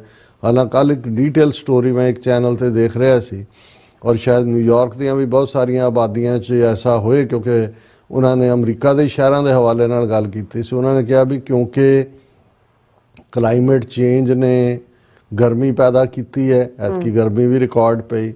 ਔਰ ਜਿਹੜੀ ਰੈਟ ਪੋਪੂਲੇਸ਼ਨ ਹੈ ਚੂਹਿਆਂ ਦੀ, ਚੂਹੇ ਉਹ ਬਹੁਤ ਵੱਧ ਗਈ ਹੈ, ਔਰ ਇੰਨੀ ਤੇਜ਼ੀ ਨਾਲ ਰੈਟਸ ਜਿਹੜੇ ਨੇ ਉਹ ਹੋਏ ਨੇ ਕਿ ਬਈ ਕਈ ਥਾਵਾਂ ਦੇ ਉੱਤੇ, ਕਿਉਂਕਿ ਰੈਟ ਜਿਹੜੇ ਨੇ ਉਹ ਕੈਰੀਅਰ ਵੀ ਨੇ ਬਿਮਾਰੀ ਦੇ ਜਿਹੜੇ ਜਰਮਸ ਦੇ ਵੀ। ਹੁਣ ਮਤਲਬ ਕੱਲਾ ਇਹ ਨਹੀਂ ਹੈ ਕਿ ਜਦੋਂ ਅਸੀਂ ਕਹਿੰਦੇ ਹਾਂ ਜੀ ਕਿ ਕਲਾਈਮੇਟ ਚੇਂਜ ਹੋਈ ਤਾਂ ਗਲੇਸ਼ੀਅਰ, ਇਹਦਾ ਕਿਸ ਲੈਵਲ ਪਰ ਜੇ ਤੁਸੀਂ ਇਹ ਮੰਨੋ ਹੀ ਨਾ ਕਿ ਵੀ ਇਹ ਤਾਂ ਹੋਇਆ ਹੀ ਨਹੀਂ ਹੈ ਨਾ। ਜਦੋਂ ਹੁਣ ਪਹਿਲੀ ਵਾਰੀ ਉੱਤੇ ਨਾ ਅਮਰੀਕਨ ਉਤਰੇ ਮੂਨ ਦੇ ਉੱਤੇ, ਤੇ ਇੱਕ ਬੜੇ ਚੰਗੇ ਸਿਆਣੇ ਆਪਣੇ ਆਪ ਨੂੰ ਕਹਿਣ ਵਾਲੇ ਇੱਕ ਇੰਡੀਅਨ ਜਿਹੜਾ ਉਹ ਆਰਗੂਮੈਂਟ ਕਰ ਰਿਹਾ ਸੀ, ਕਹਿੰਦੇ ਨਹੀਂ ਐਵੇਂ ਜੰਗਲ ਜੁੰਗਲ 'ਚ ਕਿਤੇ ਉਤਾਰਤਾ, ਚੰਦਰਮਾ ਤੇ ਕੌਣ ਉਤਰ ਸਕਦਾ, ਚੰਦਰਮਾ ਸਾਡਾ ਫਲਾਣਾ ਤੇ ਠਿਮਕਾ ਤੇ ਦੂਜਾ। ਹੁਣ ਜਿਨ੍ਹਾਂ ਨੇ ਉਹ ਸਾਰੀ ਗੀਤ ਚੰਦਰਮਾ ਦੇ ਦੁਆਲੇ ਗਾਏ, ਹੁਣ ਚੰਦਾ ਮਾਮਾ ਬਣਾਇਆ ਹੋਏ ਤੇ ਦੇਵਤਾ ਬਣਾਇਆ ਹੋਏ ਚੰਦਰਮਾ ਦੇ ਨਾਲ, ਪਤਾ ਨਹੀਂ ਕਿਹਨੂੰ ਜੋੜਿਆ ਹੋਏ, ਉਹਨਾਂ ਨੂੰ ਲੱਗਿਆ ਵੀ ਬੰਦਾ ਉੱਥੇ ਕਿਤੇ ਜਾ ਕੇ ਉਹਨੇ ਉਹਦੇ ਦੇਵਤੇ ਦੇ ਸਿਰ ਤੇ ਪੈਰ ਰੱਖਦਾ। ਸੋ ਮਤਲਬ ਹੁਣ ਜੇ ਇਹ ਇਸ ਕਿਸਮ ਦੀ ਡਿਨਾਇਲ ਹੈ ਕਿ ਜੀ ਨਹੀਂ ਇਹ ਕੋਈ ਨਹੀਂ ਕਲਾਈਮੇਟ, ਉਹਨੇ ਡਰਿਲ ਬੇਬੀ ਡਰਿਲ, ਇੱਥੇ ਤੁਸੀਂ ਆਇਲ ਵੀ ਡਰਿਲ ਕਰੋ, ਤੁਸੀਂ ਪੈਰਿਸ ਅਕੋਰਡ 'ਚੋਂ ਵੀ ਨਿਕਲ ਗਏ, ਤੁਸੀਂ ਦੂਸਰੇ 'ਚੋਂ ਵੀ, ਸੋ ਉਹਨੂੰ ਕੀਤਾ। ਪਰ ਜਿਹੜੀਆਂ 2-3 ਖਬਰਾਂ ਨੇ ਮੈਨੂੰ ਕਾਫੀ ਪਰੇਸ਼ਾਨ ਵੀ ਕੀਤਾ ਹੈ, ਕਿਉਂਕਿ ਮੈਂ ਸਮਝਦਾ ਵੀ ਇਹ ਜਦੋਂ ਅਸੀਂ ਮੁੱਢਲੇ ਹਿਊਮਨ ਰਾਈਟਸ ਦੀ ਗੱਲ ਕਰਦੇ ਹਾਂ, ਜਿਹੜੇ ਚੈਪਟਰ ਨੂੰ UN ਨੇ ਮੰਨਿਆ, ਉਹਦੇ ਚ ਰਾਈਟ ਟੂ ਐਜੂਕੇਸ਼ਨ ਹੈ, right to be located anywhere, right to live ਹੈ ਔਰ ਰਾਈਟ ਟੂ ਹੈਲਥ ਹੈ, ਐਜੂਕੇਸ਼ਨ ਹੈ। ਹੁਣ ਜਿਹੜੀਆਂ ਥੋੜਾ ਬਹੁਤ ਇਨਫਰਾਸਟ੍ਰਕਚਰ UN ਦੇ ਥੱਲੇ over a period of 60-70 years built ਹੋਇਆ, ਉਹਨੂੰ ਵੀ, ਕਿਉਂਕਿ ਅਮਰੀਕਾ ਇਹਦੇ 'ਚ ਕੋਈ ਸ਼ੱਕ ਨਹੀਂ ਹੈ ਕਿ ਮੋਸਟ ਪ੍ਰੋਸਪਰਸ ਕੰਟਰੀ ਹੈ, ਸਭ ਤੋਂ ਜ਼ਿਆਦਾ ਡੋਨਰ ਇਹਨਾਂ ਪ੍ਰੋਗਰਾਮਸ ਦਾ ਰਿਹਾ, ਸਭ ਜਿਹੜੀ ਹੈ ਉਹ ਉਹਦੇ 'ਚੋਂ ਬਾਹਰ ਆ ਗਿਆ ਅਮਰੀਕਾ। ਔਰ ਹੁਣ ਵੀ ਜਦੋਂ ਇਸ ਖਬਰ ਨੂੰ ਮੈਂ ਦੇਖ ਰਿਹਾ ਸੀ ਕਿ ਵੀ Trump stops US involvement with UN rights body, extends UNRWA funding halt. ਔਰ ਇਹਦੇ 'ਚ ਜਿਹੜੀ ਹਿਊਮਨ ਰਾਈਟਸ ਕੌਂਸਲ ਜਿਹੜੀ ਜ਼ਾਰ ਹੈ ਜਨੇਵਾ 'ਚ, ਉਹਦੇ 'ਚ ਵੀ ਫੰਡਿੰਗ ਬਿਲਕੁਲ ਖਤਮ ਕਰ ਦਿੱਤੀ। ਤੇ UN ਫਲਸਤੀਨੀਅਨ ਰਿਲੀਫ ਏਜੰਸੀ, ਉਹ ਹੁਣੇ ਹੀ ਉਹਨਾਂ ਨੇ 4 ਫਰਵਰੀ ਨੂੰ ਆਰਡਰ ਕੀਤਾ, US president Donald Trump on Tuesday ordered an end to US engagement with United Nations Human Rights Council and continued a halt to funding for the UN Palestinian Relief Agency। और ये हुण उत्थे Netanyahu बैठा है white house दे विच, ਜਦੋਂ ਅਸੀਂ ਗੱਲਬਾਤ ਕਰ ਰਹੇ ਹਾਂ ਆਲਰੇਡੀ ਪ੍ਰੈਸ ਕਾਨਫਰੰਸ ਜੁਆਇੰਟ ਜਿਹੜੀ ਮੀਡੀਆ ਦੇ ਨਾਲ ਹੋ ਕੇ ਹਟੀ ਹੈ, ਔਰ ਮੈਂ ਡਾਇਰੈਕਟਲੀ BBC ਦੀਆਂ ਕੁਝ ਖਬਰਾਂ ਵੀ ਸਾਂਝੀ ਕਰਾਂਗਾ ਕਿ ਭਾਈ ਇਹਦੇ 'ਚ ਕੀ ਹੋਇਆ। ਲੇਕਿਨ ਇਸ ਮੌਕੇ ਦੇ ਉੱਤੇ ਗੱਲ ਕਰਦੇ ਆ ਮੀਡੀਆ ਨਾਲ, ਟਰੰਪ ਨੇ ਕਿਹਾ ਕਿ ਵੀ ਉਹ ਸਾਰਿਆਂ ਦੀ ਫੰਡਿੰਗ UNRWA, ਹੈਲਪ ਫਲਸਤੀਨੀਅਨ ਨੀਡਡ ਔਰ ਹਿਊਮਨ ਰਾਈਟਸ ਕਾਉਂਸਲ, ਜਿਹਦੇ 'ਚ 47 ਮੈਂਬਰ ਮੁਲਕ ਨੇ, ਉਹਨਾਂ ਸਾਰਿਆਂ ਦੀ ਏਡ ਜਿਹੜੀ ਹੈ ਉਹ ਅਸੀਂ ਕੱਟ ਕਰ ਰਹੇ। ਔਰ ਇਸ ਤੋਂ ਪਹਿਲਾਂ ਵਰਲਡ ਹੈਲਥ ਆਰਗੇਨਾਈਜੇਸ਼ਨ, ਉਹਨਾਂ ਦੀ ਏਡ ਪਹਿਲਾਂ ਹੀ ਕੱਟ ਕਰ ਚੁੱਕੇ ਨੇ। ਹਾਲਾਂ WHO ਚੀਫ ਨੇ ਬਾਕੀ ਮੁਲਕਾਂ ਨੂੰ ਕਿਹਾ ਕਿ ਉਹ ਵਾਸ਼ਿੰਗਟਨ ਨੂੰ ਕਹੇ ਕਿ ਉਹ ਰੀਕਨਸੀਡਰ ਕਰੇ ਕਿ ਜਿਹੜਾ ਉਹਨੇ ਇਹ ਏਡ ਕੱਟ ਕੀਤੀ ਹੈ, ਕਿਉਂਕਿ ਉਹਦੇ ਥੱਲੇ ਦੁਨੀਆ ਦੇ ਵਿੱਚ ਗਰੀਬ ਮੁਲਕਾਂ 'ਚ ਬਹੁਤ ਸਾਰੇ ਜਿਹੜੇ ਪ੍ਰੋਗਰਾਮ ਚੱਲ ਰਹੇ ਨੇ, ਉਹ ਟੂਬਰਕਲੋਸਿਸ ਵਰਕ ਯੂਰਪ 'ਚ ਹੈ, ਜਾਂ centre for disease control and preventing stop working ਹੈ, ਇਹ ਸਾਰੇ ਜਿਹੜੇ ਨੇ ਪ੍ਰਭਾਵਿਤ ਹੋਣਗੇ। ਪਰ ਮੈਨੂੰ ਨਹੀਂ ਲੱਗਦਾ ਕਿ ਇਸ ਵੇਲੇ ਟਰੰਪ ਕਿਸੇ ਦੀ ਗੱਲ ਸੁਣਨ ਦੇ ਮੂਡ 'ਚ ਹੈ। ਔਰ ਇਹ ਜਿਹੜਾ ਈਵਨ ਜਦੋਂ ਅਸੀਂ ਕੱਲ੍ਹ ਗੱਲ ਕੀਤੀ ਸੀ ਕਿ ਵੀ ਨੇਤਨਯਾਹੂ ਆਇਆ ਹੋਇਆ, ਪਹਿਲਾ ਇਨਵਾਈਟੀ ਹੈ ਪ੍ਰੈਜ਼ੀਡੈਂਟ ਟਰੰਪ ਦਾ, ਕਿ ਵੀ ਕੀ ਗੱਲ ਗ੍ਰੇਟਰ ਇਜ਼ਰਾਈਲ ਵੱਲ ਜਾਏਗੀ ਜਾਂ ਟੂ ਨੇਸ਼ਨ ਥਿਊਰੀ। ਹਾਲਾਂਕਿ ਉਹਦੇ 'ਤੇ ਅਸੀਂ ਸਵਾਲੀਆ ਨਿਸ਼ਾਨ ਲਾਇਆ ਸੀ, ਕਿਉਂਕਿ ਉਸ ਤੋਂ ਪਹਿਲਾਂ ਟਰੰਪ ਕਹਿ ਚੁੱਕੇ ਸੀ ਕਿ ਜੀ ਇਜਿਪਟ ਔਰ ਜਾਰਡਨ ਨੂੰ ਕਿ ਜੀ ਤੁਸੀਂ ਜਿਹੜੇ 2 ਮਿਲੀਅਨ ਗਜ਼ਾ ਤੋਂ ਜਿਹੜੇ ਨੇ ਡਿਸਪਲੇਸ, ਉਹਨਾਂ ਨੂੰ ਲਾਓ, ਔਰ ਉਹ ਤਾਂ ਹੁਣ ਰਬਲ ਬਣ ਚੁੱਕਿਆ ਗਜ਼ਾ। ਔਰ ਫਿਰ ਵੀ ਜਿਹਨੂੰ ਕਹਿੰਦੇ ਨੇ ਵੀ hoping against hope is the folly of human nature, ਕਿ ਜਿਹੜੀ ਅਰਬ ਲੀਗ ਦੇ ਮੁਲਕਾਂ ਨੇ ਔਰ ਇਹਨਾਂ ਮੁਲਕਾਂ ਨੇ ਕਾਇਰੋ 'ਚ ਮੀਟਿੰਗ ਕਰਕੇ ਇਹਨੂੰ ਰਿਜੈਕਟ ਕਰਤਾ ਸੀ ਪ੍ਰਪੋਜ਼ਲ ਨੂੰ। ਤੇ ਸਾਨੂੰ ਲੱਗਦਾ ਸੀ ਕਿ ਨੇਤਨਯਾਹੂ ਦੇ ਇਸ ਆਮਦ ਦੇ ਮੌਕੇ ਮੇਬੀ, ਜਿਵੇਂ ਤੁਸੀਂ ਫੋਲੀ ਇਹੀ ਹੁੰਦੀ ਹੈ ਕਿ ਮੇਬੀ ਗੁੱਡ ਸੈਂਸ ਮੇ ਪ੍ਰੀਵੇਲ, ਪਰ ਜੋ ਉੱਥੇ ਹੋਇਆ ਜਾਂ ਜੋ ਪ੍ਰੈਸ ਕਾਨਫਰੰਸ ਦੀ ਜਿਹੜੀ ਹੈ ਪਾਰਟ ਹੈਗਾ, ਉਹਨੇ ਡੋਨਲਡ ਟਰੰਪ ਔਰ ਬੈਂਜਾਮਿਨ ਨੇਤਨਯਾਹੂ, ਉਹ ਜੁਆਇੰਟ ਨਿਊਜ਼ ਕਾਨਫਰੰਸ ਜਿਹੜੀ ਹੈ ਉਹਨਾਂ ਦੀ ਹੁਣੇ ਹੀ ਖਤਮ ਹੋਈ ਹੈ। ਔਰ ਟਰੰਪ ਨੇ ਇਹ ਸੁਜੈਸਟ ਕੀਤਾ ਕਿ ਜੀ ਜਿਹੜਾ ਅਮਰੀਕਾ ਗਜ਼ਾ ਨੂੰ ਟੇਕ ਓਵਰ ਕਰ ਸਕਦਾ ਹੈ, ਕਿ ਵੀ ਅਸੀਂ ਲੈ ਲਾਂਗੇ and do a real job, ਅਸੀਂ by removing unexploded bombs and economically redeveloping the Palestinian territory into Riviera of Middle East, ਯਾਨੀ ਕੰਟਰੋਲ ਹੀ ਅਮਰੀਕਾ ਨੂੰ ਫੜਾ ਦਿਓ। ਅੱਜ ਕੱਲ੍ਹ ਇਹ ਪਤਾ ਨਹੀਂ ਸੁਪਨਾ ਆਉਂਦਾ ਹੈ ਤਾਂ ਸੁਪਨੇ 'ਚ ਉੱਠ ਕੇ ਕਦੇ ਗ੍ਰੀਨਲੈਂਡ ਚੁੱਕ ਲਿਆ, ਪਨਾਮਾ ਵਾਲਿਆਂ ਨੂੰ ਧਮਕੀ, ਕੈਨੇਡਾ ਨੂੰ 51ਵਾਂ ਸੂਬਾ, ਉਹ ਕਹਿੰਦਾ ਵੀ ਗਜ਼ਾ 'ਚੋਂ ਸਾਰੇ ਨਿਕਲੋ, ਸਾਡੇ ਹਵਾਲੇ ਕਰੋ, ਅਸੀਂ ਉਹਨੂੰ ਡਿਵੈਲਪ ਕਰਦੇ। ਔਰ ਫਿਰ ਉਹਨਾਂ ਨੇ ਕਿਹਾ ਵੀ ਜਿਹੜੇ ਫਲਸਤੀਨੀ ਉੱਥੋਂ ਨੇ ਦੇ ਕੈਨ ਬੀ ਰੀਸੈਟਲਡ ਆਊਟਸਾਈਡ ਦਾ ਗਜ਼ਾ, ਉਹਨਾਂ ਨੂੰ ਅਸੀਂ ਹੋਰ ਕਿਤੇ ਸੈਟਲ ਹੋ ਜਾਣ, ਉਹਨਾਂ ਨੂੰ ਮਿਡਲ ਈਸਟ ਔਰ ਦੂਜਿਆਂ ਦੇ ਵਿੱਚ ਸੈਟਲ ਕਰ ਦਿਓ। ਔਰ ਇਹ ਜਿਹੜਾ ਨੇਤਨਯਾਹੂ ਹੈ, ਉਹਨੇ ਇਹ ਕਿਹਾ ਜੀ this is an idea worth paying attention to, ਕਿ ਵੀ ਇਸ ਵਿਚਾਰ ਦੇ ਉੱਤੇ ਜ਼ਰੂਰ ਧਿਆਨ ਦੇਣਾ ਚਾਹੀਦਾ। ਔਰ ਨਾਲ ਦੀ ਨਾਲ ਉਹਨੇ ਕਿਹਾ ਕਿ Israel will end the war by winning the war. ਇਹਦਾ ਮਤਲਬ ਇਹ ਹੈ ਕਿ ਉੱਥੇ ਇਹ ਜਿਹੜਾ ਟੈਂਪਰੇਰੀ ਸੀਜ਼ ਫਾਇਰ ਹੈ, ਹੋਸਟੇਜ ਜਿਹੜੇ ਨੇ ਉਹ ਇੱਕ ਦੂਜੇ ਦੇ ਟਰਾਂਸਫਰ ਹੋਣ ਤੋਂ ਬਾਅਦ ਇਹ ਖੁੱਲੀ ਛੁੱਟੀ ਦੇ ਦਿੱਤੀ ਹੈ ਇਹਨੇ, ਟਰੰਪ ਨੇ ਇਹਨੂੰ ਨੇਤਨਯਾਹੂ ਨੂੰ, ਕਿ ਵੀ ਤੂੰ ਉੱਥੇ ਕੰਟੀਨਿਊ ਕਰ। ਔਰ ਇਹ ਜਿਹੜਾ Trump also said Iran can not have a nuclear weapon. ਇਹਦਾ ਮਤਲਬ ਇਹ ਹੈ ਕਿ ਜਿਹੜਾ ਨੈਤਨਯਾਹੂ ਦੀ ਲਗਾਤਾਰ ਪ੍ਰੋਵੋਕੇਸ਼ਨ ਜਾਂ ਅਮਰੀਕਾ ਦੀ ਚਾਹਤ ਰਹੀ ਹੈ, ਇਹਨਾਂ ਨੇ ਹੁਣ ਈਰਾਨ ਨੂੰ ਨਿਸ਼ਾਨੇ ਤੇ ਲੈਣਾ ਔਰ ਇਹ ਕਿ ਵੀ ਉਹ ਜਿਵੇਂ ਨਿਊਕਲੀਅਰ ਬਣਾ ਰਿਹਾ ਹੁੰਦਾ ਔਰ ਨੈਤਨਯਾਹੂ ਨੂੰ ਕਹਿ ਰਿਹਾ ਆਪਣੇ ਹੋਸਟ ਨੂੰ is the greatest friend Israel has ever head, ਕਿ ਟਰੰਪ ਇੰਨਾ ਜਿਹੜਾ ਪਿਆਰਾ ਦੋਸਤ ਹੈ ਇਜ਼ਰਾਈਲ ਦਾ ਜਿਹੋ ਜਿਹਾ ਪਹਿਲਾਂ ਕਦੇ ਨਹੀਂ ਹੋਇਆ। ਔਰ ਇਹ ਜਿਹੜਾ ਹੁਣ ਇਸ ਦੇ ਉੱਤੇ ਬਹੁਤ ਸਾਰੀ ਕੱਲ ਹੋਰ ਵੀ ਡੀਟੇਲ ਆਏਗੀ, ਪਰ ਇਹ ਕਿਉਂਕਿ ਪ੍ਰੈਸ ਕਾਨਫਰੰਸ ਚੱਲ ਰਹੀ ਸੀ ਹੁਣੇ ਹੀ ਮੁੱਕੀ ਹੈ ਔਰ ਨਾਲ ਦੀ ਨਾਲ ਜਿਹੜਾ ਡੈਮੋਕ੍ਰੈਟਸ ਨੇ ਇੱਕਦਮ ਕੰਡੈਮ ਕੀਤਾ ਗਜ਼ਾ ਆਕੂਪੇਸ਼ਨ ਪਲਾਨ ਨੂੰ। ਉਹਨਾਂ ਨੇ ਇਸ ਦੇ ਉੱਤੇ ਰਿਐਕਟ ਕੀਤਾ ਕਿ ਵੀ ਇਹ ਕਿ ਅਮਰੀਕਾ ਕੰਟਰੋਲ ਕਰੇ ਗਜ਼ਾ ਨੂੰ। ਕਨੈਟੀਕਟ ਦੇ ਸੈਨੇਟਰ ਨੇ ਕ੍ਰਿਸ ਮਰਫੀ, ਉਹਨਾਂ ਨੇ ਕਿਹਾ he has totally lost it. I have news for you, we are not taking over Gaza, he went on to say in a follow-up post। ਔਰ ਉਹਨੇ ਕਿਹਾ ਜੀ ਇਹ ਸਾਡੇ ਹਵਾਲੇ ਕਰ ਦਿਓ। ਔਰ ਇਜ਼ਰਾਈਲ ਦਾ ਜਿਹੜਾ ਐਂਬੈਸਡਰ ਹੈ UN ਦੇ ਵਿੱਚ, ਉਹਨੇ ਕਿਹਾ I doubt negotiations will succeed, ਕਿਉਂਕਿ ਨੈਤਨਯਾਹੂ ਨੂੰ ਉਹਨੇ ਖੁੱਲੀ ਛੁੱਟੀ ਦੇ ਦਿੱਤੀ ਹੈ। ਨੈਤਨਯਾਹੂ ਕਹਿ ਰਿਹਾ ਜੀ ਅਸੀਂ ਤਾਂ ਵਿਨ ਦਾ ਵਾਰ ਜਦੋਂ ਤੱਕ ਨਹੀਂ ਹੁੰਦਾ ਉਦੋਂ ਤੱਕ ਅਸੀਂ ਹਟਾਂਗੇ ਨਹੀਂ, ਔਰ ਇਹਦੇ ਨਾਲ ਹੀ ਰਿਲੇਟਡ ਸਾਰੀਆਂ। ਔਰ ਇਹ ਜਿਹੜਾ mood off surprise among gathered media, ਜਿਹੜੇ ਮੀਡੀਆ ਵਾਲੇ ਉੱਥੇ ਉਸ ਮੀਡੀਆ ਰੂਮ ਸੀ ਜਿਹਦੇ 'ਚ ਸਾਰੀ ਗੱਲਬਾਤ ਹੋਈ, ਉਹ ਵਿਚਾਰਿਆਂ ਨੂੰ ਅਜੇ ਤੱਕ ਸਮਝ ਨਹੀਂ ਆ ਰਿਹਾ ਕਿ ਅਮਰੀਕਾ ਨੇ ਕੀਤਾ ਕੀ ਹੈ। ਬਈ ਜਿਹੜੀ ਟ੍ਰੈਡੀਸ਼ਨਲ ਪੋਜੀਸ਼ਨ 70 ਸਾਲ ਤੋਂ ਸੀ 2 ਸਟੇਟ ਫਾਰਮੂਲਾ, ਉਹਦੇ ਨਾਲ ਜਿਹੜਾ ਕੰਪਰੋਮਾਈਜ਼ ਕੀਤਾ।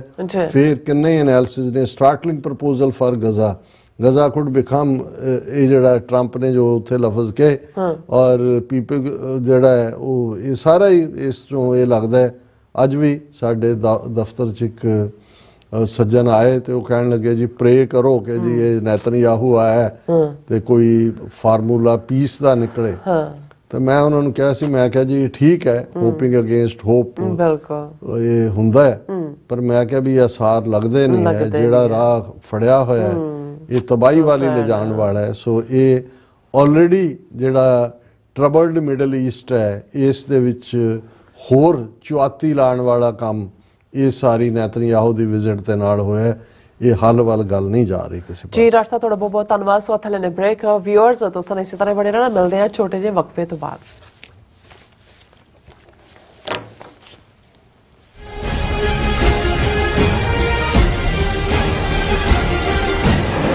ਲਾਸ ਐਂਜਲਸ ਕਾਉਂਟੀ ਵਿੱਚ ਵਿਨਾਸ਼ਕਾਰੀ ਜੰਗਲੀ ਅੱਗ ਕਾਰਨ ਪ੍ਰਭਾਵਿਤ ਪੀੜਤਾਂ ਦੀ ਸਹਾਇਤਾ ਲਈ ਯੂਨਾਈਟਿਡ ਸਿਕਸ ਇੱਕ ਐਮਰਜੈਂਸੀ ਰਾਹਤ ਮੁਹਿੰਮ ਚਲਾ ਰਹੀ ਹੈ।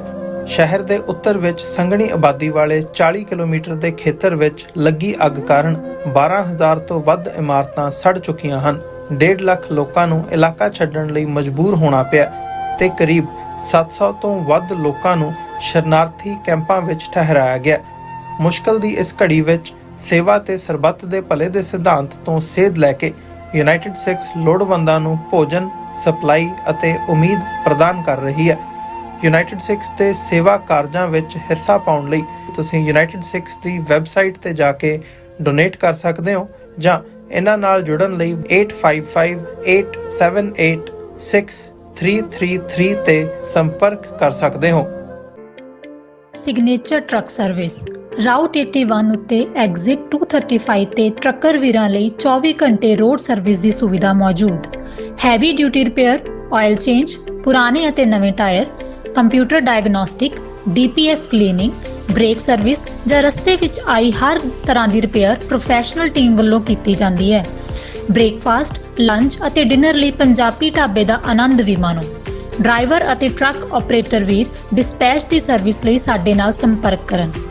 Signature truck service 58 triangle drive, Weyers Cave, Virginia 24486।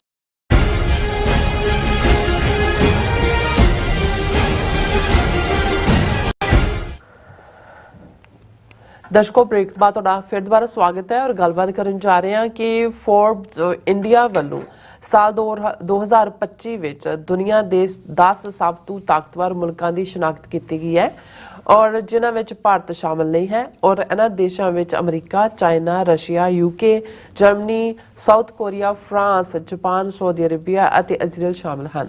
ਸੋ ਇਸ ਬਾਰੇ ਆਪਾਂ ਗੱਲਬਾਤ ਕਰਨ ਜਾ ਰਹੇ ਹਾਂ। ਸੋ ਅਸੀਂ ਚਾਹਾਂਗੇ ਕਿ ਤੁਸੀਂ ਇਸੇ ਤਰ੍ਹਾਂ ਬਣੇ ਰਹਿਣਾ। ਦੇਖਣ ਸੁਣ ਲਈ ਲਿਖਣ ਲਈ ਤੁਹਾਡਾ ਸਭ ਦਾ ਬਹੁਤ ਬਹੁਤ ਧੰਨਵਾਦ ਜੀ। ਡਾਕਟਰ ਸਾਹਿਬ ਕੀ ਕਹਿਣਾ ਚਾਹੋਗੇ? ਦੇਖੋ, ਇਸ ਵੇਲੇ ਪ੍ਰੈਜ਼ੀਡੈਂਟ ਟਰੰਪ ਦੀਆਂ ਨੀਤੀਆਂ ਨੇ ਔਰ ਉਹਨਾਂ ਦੀ ਕਾਰਗੁਜ਼ਾਰੀ ਨੇ ਤਾਂ ਉਹੀ ਕੀਤਾ ਹੋਇਆ ਕਿ ਵੀ ਲਾਈਕ ਕੈਟ ਅਮੰਗਸ ਦਾ ਪਿਜਨਸ, ਕਬੂਤਰਾਂ ਦੇ ਵਿੱਚ ਬਿੱਲੀ ਜਦੋਂ ਆ ਜਾਏ ਤਾਂ ਕਬੂਤਰ ਕੀ ਕਰਦੇ ਨੇ। ਲੇਕਿਨ ਇਹਦੇ ਬਾਵਜੂਦ ਜਿਹੜੇ ਗੰਭੀਰ ਚਿੰਤਕ, ਐਨਾਲਿਸਟ ਔਰ ਐਕਸਪਰਟਸ ਨੇ ਉਹ 2025 ਨੂੰ ਦੇਖਦੇ ਨੇ ਕਿ ਵੀ ਕਿਉਂਕਿ ਅਲਟੀਮੇਟਲੀ ਦੁਨੀਆ ਦੇ ਵਿੱਚ ਕਿਸੇ ਦੀ ਵੀ ਹੋਂਦ, ਮੁਲਕ ਦੀ ਖਾਸ ਤੌਰ 'ਤੇ ਉਹਦੀ ਪਾਵਰ, ਉਸ ਦੇ ਕੀ ਜਿਹੜੇ ਨੇ ਡਾਇਨਾਮਿਕਸ ਕੀ ਨੇ, ਉਸ ਦੇ ਪੈਰਾਮੀਟਰ ਕੀ ਨੇ, ਉਸ ਦੇ ਜਿਹੜੇ ਨੇ ਲੱਛਣ ਕੀ ਨੇ। ਕਿਉਂਕਿ ਇਕੱਲਾ ਇੱਕ ਵੱਡੀ ਇਕੋਨਮੀ ਹੋਣਾ ਆਪਣੇ ਆਪ 'ਚ ਕਾਫੀ ਨਹੀਂ ਹੁੰਦਾ, ਜਾਂ ਕਿਸੇ ਦੇ ਕੋਲ ਬਹੁਤ ਵੱਡੀ ਫੌਜ ਹੋਏ ਉਹ ਆਪਣੇ ਆਪ 'ਚ ਕਾਫੀ ਨਹੀਂ ਹੈ, ਕਿਸੇ ਕੋਲ ਇਲਾਕਾ ਬਹੁਤ ਵੱਡਾ ਹੋਏ ਉਹ ਆਪਣੇ ਆਪ 'ਚ ਕਾਫੀ ਨਹੀਂ ਹੈ। ਲੇਕਿਨ ਸਾਡੀ ਦਿਲਚਸਪੀ ਤਾਂ ਜਦੋਂ ਇੰਡੀਆ ਦੇ ਇਹ ਗਪੌੜ ਸੰਖ ਜਿਹੜੇ ਨੇ ਇਹ ਆਪਣੇ ਆਪ ਨੂੰ ਕਦੇ ਵਿਸ਼ਵ ਗੁਰੂ ਤੇ ਕਦੇ ਏਸ਼ੀਅਨ ਟਾਈਗਰ ਤੋਂ ਵਰਲਡ ਟਾਈਗਰ ਬਣ ਗਏ ਤੇ ਦੁਨੀਆ ਜਿਹੜੀ ਹੈ ਸਾਡੇ ਦੁਆਲੇ ਘੁੰਮੇਗੀ, ਇਸ ਸਾਲ 'ਚ ਤੇ ਫਲਾਣੇ 'ਚ ਹੋਏਗਾ। ਸੋ ਮੈਂ ਕੁਦਰਤੀ ਫੋਰਬਸ ਇੰਡੀਆ ਪਬਲੀਕੇਸ਼ਨ ਨੇ US ਨਿਊਜ਼ ਦੇ ਬੇਸਡ 195 ਮੁਲਕਾਂ ਦਾ ਜਿਹੜਾ ਉਹ ਐਨਾਲਿਸਿਸ ਕੀਤਾ ਕਿ 2025 ਦੇ ਵਿੱਚ ਜਿਹੜਾ ਇਹਨਾਂ 'ਚ ਕਿਹੜੇ ਮੋਸਟ ਇਫੈਕਟਿਵ ਪਾਵਰਫੁਲ ਨੇ। ਔਰ ਇਹ ਉਹਨਾਂ ਦੀ ਨਿਊਜ਼ ਆਈਟਮ ਦਾ ਜਿਹੜਾ ਸਿਰਨਾਮਾ ਹੀ ਜਿਹੜਾ ਉਹਦਾ ਉਨਵਾਨ ਹੈ ਉਹ ਇਹੀ ਹੈ, ਪਾਵਰਫੁਲ ਕੰਟਰੀਜ਼ ਇਨ ਦਾ ਵਰਲਡ। ਔਰ ਟੌਪ 10 ਮੋਸਟ ਪਾਵਰਫੁਲ ਕੰਟਰੀਜ਼ ਇਨ ਦਾ ਵਰਲਡ ਇਨ 2025 ਨਾਂ ਤੁਸੀਂ ਲੈ ਦਿੱਤੇ ਨੇ, ਪਰ ਅਸੀਂ ਇਹ ਦੱਸਦੇ ਹੀ ਹੈ ਵੀ ਇਹ ਕ੍ਰਾਈਟੇਰੀਆ ਜਿਹੜਾ ਉਹਨਾਂ ਨੇ ਪਾਵਰਫੁਲ ਕੰਟਰੀਜ਼ ਦਾ ਬਣਾਇਆ ਉਹਦੇ 'ਚ ਉਹਨਾਂ ਨੇ 5 ਇਸ ਦੇ ਜਿਹੜੇ ਨੇ ਉਹ ਪੈਰਾਮੀਟਰ ਜਾਂ ਉਸ ਦੇ ਪੈਮਾਨੇ ਚੁਣੇ। ਸਭ ਤੋਂ ਪਹਿਲਾਂ ਕਿ ਵੀ ਉਸ ਦੇ ਵਿੱਚ ਲੀਡਰਸ਼ਿਪ ਕੁਆਲਿਟੀ ਕੀ ਹੈ, ਲੀਡਰ ਕਿ ਮੁਲਕ ਜਿਹੜਾ ਹੈ ਉਹ ਕਿਸ ਡਾਇਰੈਕਸ਼ਨ 'ਚ ਜਾਂ ਕਿਸ ਖਿੱਤੇ 'ਚ ਜਾਂ ਕਿਸ ਕੰਟੀਨੈਂਟ 'ਚ ਕਿਵੇਂ ਲੀਡ ਕਰਦਾ ਹੈ। ਦੂਸਰਾ ਇਕਨੋਮਿਕਲ ਇਨਫਲੂਐਂਸ ਕਿ ਉਸ ਦੀ ਆਰਥਿਕ ਤੌਰ ਦੇ ਉੱਤੇ ਉਹ ਕਿਵੇਂ ਬਾਕੀ ਥਾਵਾਂ ਨੂੰ ਪ੍ਰਭਾਵਿਤ ਕਰਦਾ ਹੈ। ਪੋਲੀਟੀਕਲ ਇਨਫਲੂਐਂਸ, ਇਕਨੋਮਿਕਲ ਹੈ, ਫਿਰ ਪੋਲੀਟੀਕਲ ਇਨਫਲੂਐਂਸ ਹੈ, ਫਿਰ ਸਟਰੋਂਗ ਇੰਟਰਨੈਸ਼ਨਲ ਅਲਾਇੰਸਿਸ ਕਿ ਇੰਟਰਨੈਸ਼ਨਲ ਲੈਵਲ ਤੇ ਕਿਹਦੇ ਅਲਾਇੰਸਿਸ ਨੇ ਸਟਰੋਂਗ, ਐਂਡ ਸਟਰੋਂਗ ਮਿਲਟਰੀ, ਉਹਦੀ ਫੌਜ ਕਿੰਨੀ ਸਟਰੋਂਗ ਹੈ। Further the ranking model was devised by BAW Group, which is a unit of Global Marketing Communication Company WPP, and researchers led by Professor David Relenton ਜਿਹੜਾ ਉਹ university of Pennsylvania 'ਚ ਨੇ। ਸੋ ਇਹ ਉਹਨਾਂ ਨੇ ਕੀਤਾ ਵੀ ਇਹ ਹੁਣ ਉਹਦੇ 'ਚ ਸਭ ਤੋਂ ਪਾਵਰਫੁਲ ਜਿਹੜਾ ਉਹਨਾਂ ਨੇ ਟੌਪ 10 ਪਾਵਰਫੁਲ, ਫਿਰ ਉਹਦਾ ਦਿੱਤਾ ਉਹਨਾਂ ਦੀ ਪੂਰੀ ਡਿਟੇਲ। ਸਭ ਤੋਂ powerful America of course, United States ਜਿਹਦੀ ਕੈਪੀਟਲ ਵਾਸ਼ਿੰਗਟਨ DC ਹੈ। GDP ਪਰ ਕੈਪੀਟਾ ਜਿਹੜੀ ਹੈ 99,060 ਜਿਹੜਾ 1000 ਯਾਨੀ 90,000 ਉਹਨਾਂ ਦੀ GDP ਹੈ ਪਰ ਪਰਸਨ ਪਰ ਕੈਪੀਟਾ, ਇਹ ਅਮਰੀਕਾ ਦੀ। ਔਰ share of global GDP adjusted for PPP 14.99% world level ਦੇ ਉੱਤੇ। ਏਰੀਆ ਉਸ ਦਾ ਦਿੱਤਾ ਇੰਨੇ ਕਿਲੋਮੀਟਰ ਹੈ। United States, the most powerful country in the world, continues to lead in various sectors such as technology, finance and entertainment. The Biden administration is focusing on, क्योंकि ये जदों analysis होया उदों उदा एडमिनिस्ट्रेशन सी, on infrastructure development and climate change initiatives. Additionally, the US is home to several leading tech companies contributing to the strong position in the global economy. ਇਹ ਉਹਨਾਂ ਨੇ ਜਿਹੜਾ United States number 2 China, capital Beijing, ਔਰ GDP ਪਰ capita ਉਹਨਾਂ ਦੀ 28,000 ਹੈ, ਕਾਫੀ ਘੱਟ ਹੈ ਅਮਰੀਕਾ ਦੇ ਕੰਪੈਰੀਜ਼ਨ, ਬਟ 28,000 ਦੁਨੀਆ ਦੇ ਬਾਕੀ ਦੇਸ਼ਾਂ ਦੇ ਨਾਲ ਬਿਹਤਰ ਹੈ। ਫਿਰ ਜਿਹੜਾ ਸ਼ੇਅਰ ਆਫ ਗਲੋਬਲ GDP ਜਿਹੜਾ ਉਹਨਾਂ ਦਾ, ਅਮਰੀਕਾ ਦਾ ਵੀ ਆਲਮੋਸਟ ਗਲੋਬਲ GDP ਦਾ 14.99% ਸੀ, ਚਾਈਨਾ 19.5% ਹੈ। ਸੋ ਇਹ ਗਲੋਬਲ GDP 'ਚ ਚਾਈਨਾ ਜਿਹੜਾ ਈਵਨ ਮੋਰ ਪਾਵਰਫੁਲ ਹੈ ਅਮਰੀਕਾ ਨਾਲੋਂ। ਫਿਰ ਏਰੀਆ ਦਿੱਤਾ, ਫਿਰ ਉਹਨਾਂ ਨੇ ਕਿਹਾ China rank second among the top 10 most powerful countries in the world in 2025. China's Belt and Road Initiative continues to expand with an increasing number of countries participating. This initiative aims to boost economic development and trade by connecting Asia with Africa and Europe via land and maritime networks. Additionally, China is making significant technological strides, particularly in artificial intelligence and 5G, positioning itself as a global tech leader. So America ਤੋਂ ਬਾਅਦ most powerful China ਨੂੰ Forbes India ਦੇ ਇਸ analysis 'ਚ ਰੱਖਿਆ ਗਿਆ। ਅੱਛਾ। ਫਿਰ ਰਸ਼ੀਆ, ਹੁਣ ਬਹੁਤ ਸਾਰਿਆਂ ਨੂੰ ਲੱਗਦਾ ਵੀ ਉਹਨਾਂ ਦੀ ਇਕਨੋਮੀ ਥੋੜੀ ਜਿਹੀ, ਪਰ ਮਿਲੀਟੈਰਲੀ ਜਦੋਂ ਰਸ਼ੀਆ ਨੂੰ ਉਹਨਾਂ ਨੇ ਕੈਪੀਟਲ ਮਾਸਕੋ, ਉਹਨਾਂ ਦੀ GDP ਜਿਹੜੀ ਹੈ ਉਹ 48,000 ਜਿਹੜੀ ਹੈ $96 ਹੈ, ਔਰ ਚਾਈਨਾ ਨਾਲੋਂ ਸਟਰੋਂਗ ਹੈ ਉਹਨਾਂ ਦੀ GDP। ਆਬਾਦੀ ਰਸ਼ੀਆ ਦੀ ਬਹੁਤ ਜ਼ਿਆਦਾ ਨਹੀਂ ਹੈ, ਔਰ ਸ਼ੇਅਰ ਆਫ ਗਲੋਬਲ GDP ਬਹੁਤ ਘੱਟ ਹੈ, 3.55% ਹੈ। ਪਰ ਉਹਨਾਂ ਨੇ ਕਿਹਾ ਕਿ Russia plays a significant role in global geopolitics, leveraging its vast natural resources and military capabilities. The country also focused in space program with plans to launch several missiles in the coming years, namely for unhone so Russia da military might hai, aur obviously ਉਹਦੇ ਕੋਲ ਤੇਲ ਔਰ ਦੂਜਾ natural resources ਨੇ। ਹੁਣ ਇੱਕ ਪਾਸੇ ਅਸੀਂ UK ਨੂੰ ਥਰਡ ਰੇਟ ਪਾਵਰ ਕਹਿੰਦੇ ਹਾਂ, ਜਾਂ UK ਨੂੰ ਜਿਵੇਂ ਟਰੰਪ ਨੇ ਵੀ ਧਮਕਾਇਆ, ਪਰ UK ਦੁਨੀਆ ਦਾ ਚੌਥਾ ਪਾਵਰਫੁਲ ਮੁਲਕ ਹੈ ਵਿਦ ਕੈਪੀਟਲ ਲੰਡਨ, ਔਰ ਉਹਨਾਂ ਦੀ ਜਿਹੜੀ ਹੈ GDP ਪਰ ਕੈਪੀਟਾ 64,000 ਹੈ, ਜਿਹੜੀ ਕੋਈ ਘੱਟ ਨਹੀਂ ਹੈ, ਅੱਜ ਵੀ ਉਹ ਪਾਵਰਫੁਲ ਮੁਲਕ ਹੈ। ਪਰ ਗਲੋਬਲ GDP ਦੇ ਵਿੱਚ ਉਹਨਾਂ ਦਾ 2.2%, ਉਹ ਠੀਕ ਹੈ, ਗਲੋਬਲ ਪਾਵਰ ਉਸ ਲੈਵਲ ਤੇ ਨਹੀਂ ਹੈ। UK focuses on post Brexit trade deals and negotiations aiming to establish new economic partnerships. The country is also making strides in tech industry, with London being a central hub for startups. ਇਹ ਸਾਰਾ ਫਿਰ next Germany ਦੇ ਵੀ ਜਿਹੜੀ ਹੈ GDP ਪਰ capita 72,066 ਜਿਹੜਾ dollar ਹੈ, ਔਰ ਇਹ ਪਾਵਰਫੁਲ ਹੈ। ਸ਼ੇਅਰ ਗਲੋਬਲ GDP ਦਾ 3% ਹੈ, ਔਰ ਜਰਮਨ ਨੂੰ ਵੀ ਉਹਨਾਂ ਨੇ ਕਿਹਾ ਕਿ ਵੀ ਯੂਰਪੀਅਨ ਯੂਨੀਅਨ 'ਚ ਗ੍ਰੀਨ ਐਨਰਜੀ ਇਨੀਸ਼ੀਏਟਿਵ ਦੂਸਰੇ ਤੀਸਰੇ। ਇਸੇ ਤਰ੍ਹਾਂ south Korea, nobody can imagine ਕਿ ਜਿਹੜਾ ਕੋਰੀਆ ਨਾਰਥ ਤੇ ਸਾਊਥ ਕੋਰੀਆ ਜਿਹੜਾ ਉਸ ਨੂੰ ਜਿਹੜਾ ਉਹਨਾਂ ਨੇ 5ਵਾਂ ਮੋਸਟ ਪਾਵਰਫੁਲ ਮੁਲਕ ਮੰਨਿਆ, ਔਰ GDP ਜਿਹੜੀ ਹੈ 65,058।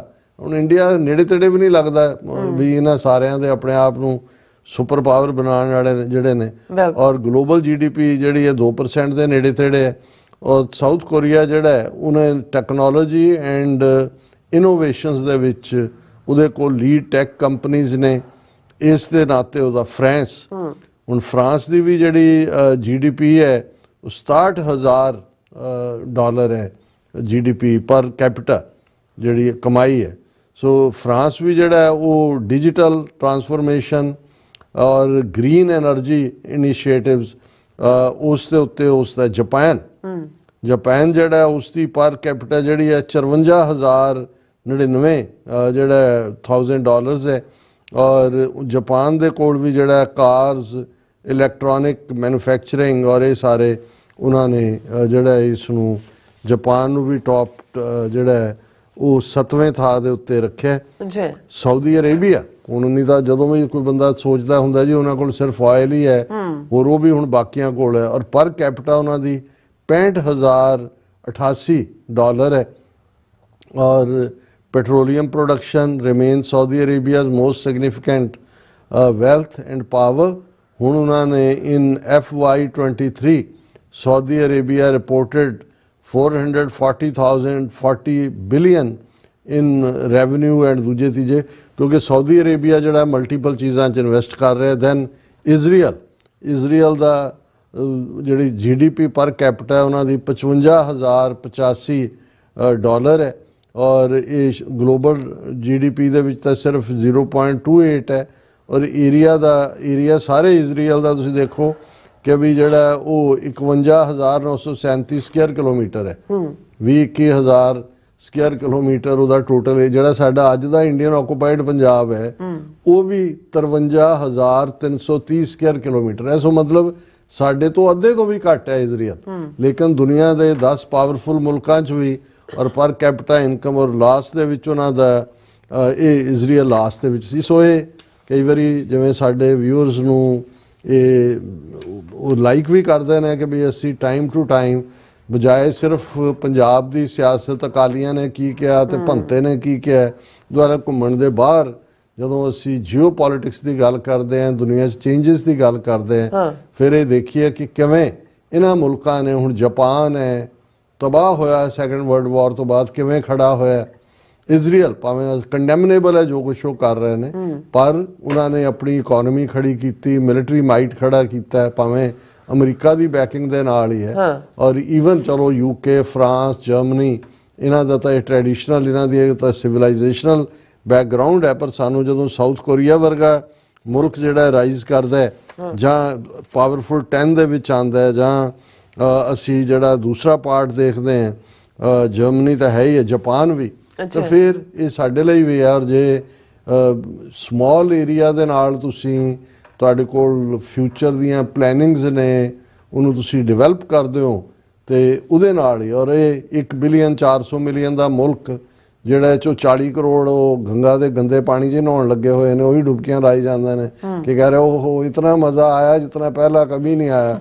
ਜਾ ਕੇ ਅੱਧਿਆਂ ਨੂੰ ਖੁਰਕ ਪੈਣੀ ਹੈ, ਅੱਧਿਆਂ ਨੂੰ ਦੂਜਾ ਹੋਣਾ, ਫਿਰ ਕਹਿਣਾ ਵੀ ਹੁਣ ਜਿਹੜੇ ਮਰ ਗਏ ਉੱਥੇ ਹਜ਼ਾਰਾਂ ਜਿਨ੍ਹਾਂ ਨੂੰ ਕਾਂਗਰਸ ਨੇ ਕਿਹਾ ਰਾਜ ਸਭਾ 'ਚ, ਉਹ ਇੱਕ ਬਾਗੇਸ਼ਵਰ ਕੇ ਕੌਣ ਬਾਬਾ ਬਣਿਆ ਹੈ, ਉਹ ਕਹਿੰਦਾ ਇਹ ਤਾਂ ਮੁਕਤ ਹੋ ਗਏ, ਮੁਕਤੀ ਮਿਲ ਗਈ ਇਹਨਾਂ ਸਾਰਿਆਂ ਨੂੰ। ਇਹ ਜਿੱਥੇ ਇਹ ਫਿਲਾਸਫੀ ਹੋਏ ਲਾਈਫ ਦੀ, ਇਹ ਇਸ ਨਾਲ ਜੁੜੀ ਹੋਈ ਲੋਕਾਂ ਦੀ ਥਿੰਕਿੰਗ ਹੋਏ, ਉਹ ਕਿਹੜੀ ਵਰਲਡ ਸਟੇਜ ਦੇ ਉੱਤੇ ਕੀ ਰੋਲ ਅਦਾ ਕਰ ਸਕਦੇ। ਬਿਲਕੁਲ ਡਾਕਟਰ ਸਾਹਿਬ, ਤੁਹਾਡਾ ਬਹੁਤ ਬਹੁਤ ਧੰਨਵਾਦ। ਸੋ ਇੱਥੇ ਲੈਣ ਬ੍ਰੇਕ ਵਿਊਅਰਸ, ਤੁਸੀਂ ਇਸੇ ਤਰ੍ਹਾਂ ਬਣੇ ਰਹਿਣਾ, ਮਿਲਦੇ ਹਾਂ ਆਫਟਰ ਦਿਸ ਸ਼ਾਰਟ ਬ੍ਰੇਕ।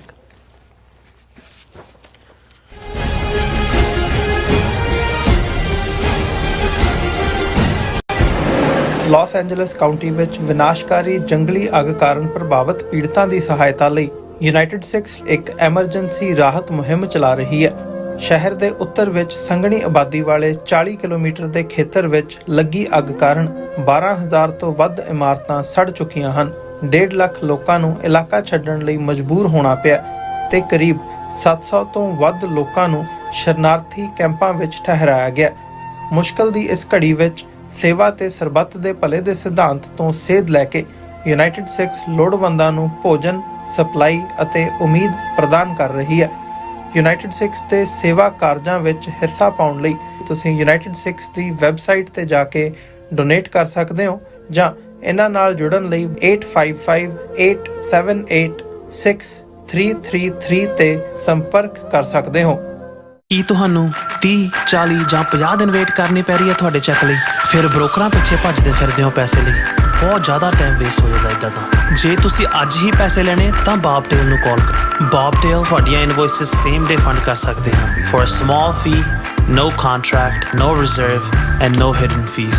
ਅੱਜ ਹੀ ਕਾਲ ਕਰੋ ਬੌਬਟੇਲ ਨੂੰ ਤੇ ਤੁਹਾਡਾ ਪਹਿਲਾ ਮਹੀਨਾ ਫ੍ਰੀ। 410 204 2084 ਅਗੇਨ 410 204 2084।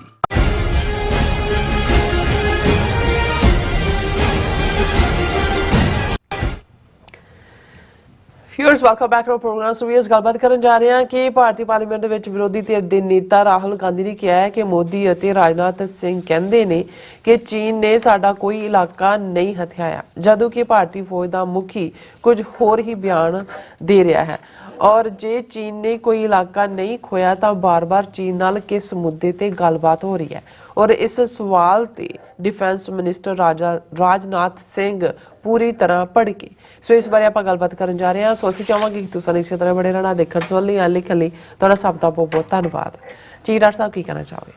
ਦੇਖੋ, ਜੇ ਝੂਠ ਕਿਵੇਂ ਟਿਕਾ ਕੇ ਬੋਲਿਆ ਜਾਂਦਾ ਹੈ ਇਹ ਸਿੱਖਣਾ ਹੋਏ ਤੇ ਫਿਰ ਮੋਦੀ ਔਰ ਉਸ ਦੇ ਜਿਹੜੇ ਸਾਰੇ ਜਮੂਰੇ ਜਿਹੜੇ ਉਹਦੀ ਭਾਵੇਂ ਕੈਬਨਿਟ 'ਚ ਹੋਣ ਜਾਂ ਬੀਜੇਪੀ ਦੀ ਲੀਡਰਸ਼ਿਪ ਹੋਏ, ਉਹਨਾਂ ਤੋਂ ਤੁਸੀਂ ਸਿੱਖੋ। ਅੱਛਾ। ਚਾਈਨਾ ਨੇ, ਔਰ ਇਹ ਗੱਲ ਜਦੋਂ ਅਸੀਂ ਰਿਪੀਟਡਲੀ ਕਹਿੰਦੇ ਹਾਂ, ਇਹਨਾਂ ਦੇ ਸੋਰਸ ਨੂੰ ਕੋਟ ਕਰਦੇ ਹਾਂ, ਸੁਬਰਾਮਨੀਅਮ ਸਵਾਮੀ ਕੋਈ ਛੋਟਾ ਨਾਂ ਨਹੀਂ ਹੈ। ਉਹ ਹਿੰਦੂਤਵੀ ਆਈਡੀਆਲੌਗ ਹੈ, ਚਾਈਨੀਜ਼ ਜ਼ਬਾਨ ਜਾਣਦਾ ਹੈ। ਇੱਕ ਸਟੇਜ ਤੇ ਜਦੋਂ ਈਵਨ ਚਾਈਨਾ ਦੇ ਨਾਲ ਇਨੀਸ਼ੀਅਲ ਸਬੰਧ ਜਦੋਂ ਇਹ ਮੋਦੀ ਗੁਜਰਾਤ ਦਾ ਚੀਫ ਮਿਨਿਸਟਰ ਸੀ ਬਣਾਏ, ਤਾਂ ਉਹਦੇ 'ਚ ਸੁਬਰਾਮਨੀਅਮ ਸਵਾਮੀ ਨੇ ਬੜਾ ਰੋਲ ਅਦਾ ਕੀਤਾ। ਲਗਭਗ 8 ਜਾਂ 9 ਵਾਰ ਗੁਜਰਾਤ ਦਾ ਚੀਫ ਮਿਨਿਸਟਰ ਹੁੰਦਿਆਂ ਵੀ ਮੋਦੀ ਜਿਹੜਾ ਹੈ ਉਹ ਚੀਨ ਦੇ ਦੌਰੇ ਤੇ ਗਿਆ। ਉੱਥੇ ਕੀ ਕਰਦਾ ਰਿਹਾ, ਇਹਦੀਆਂ ਕੀ ਕਰਤੂਤਾਂ ਨੇ, ਉਹ ਸੁਬਰਾਮਨੀਅਮ ਸਵਾਮੀ ਕਹਿੰਦਾ ਵੀ ਜੇ ਮੈਂ ਮੂੰਹ ਖੋਲਿਆ ਤੇ ਫਿਰ ਬੀਜੇਪੀ ਦੀ ਸਰਕਾਰ ਡਿੱਗ ਜਾਏਗੀ।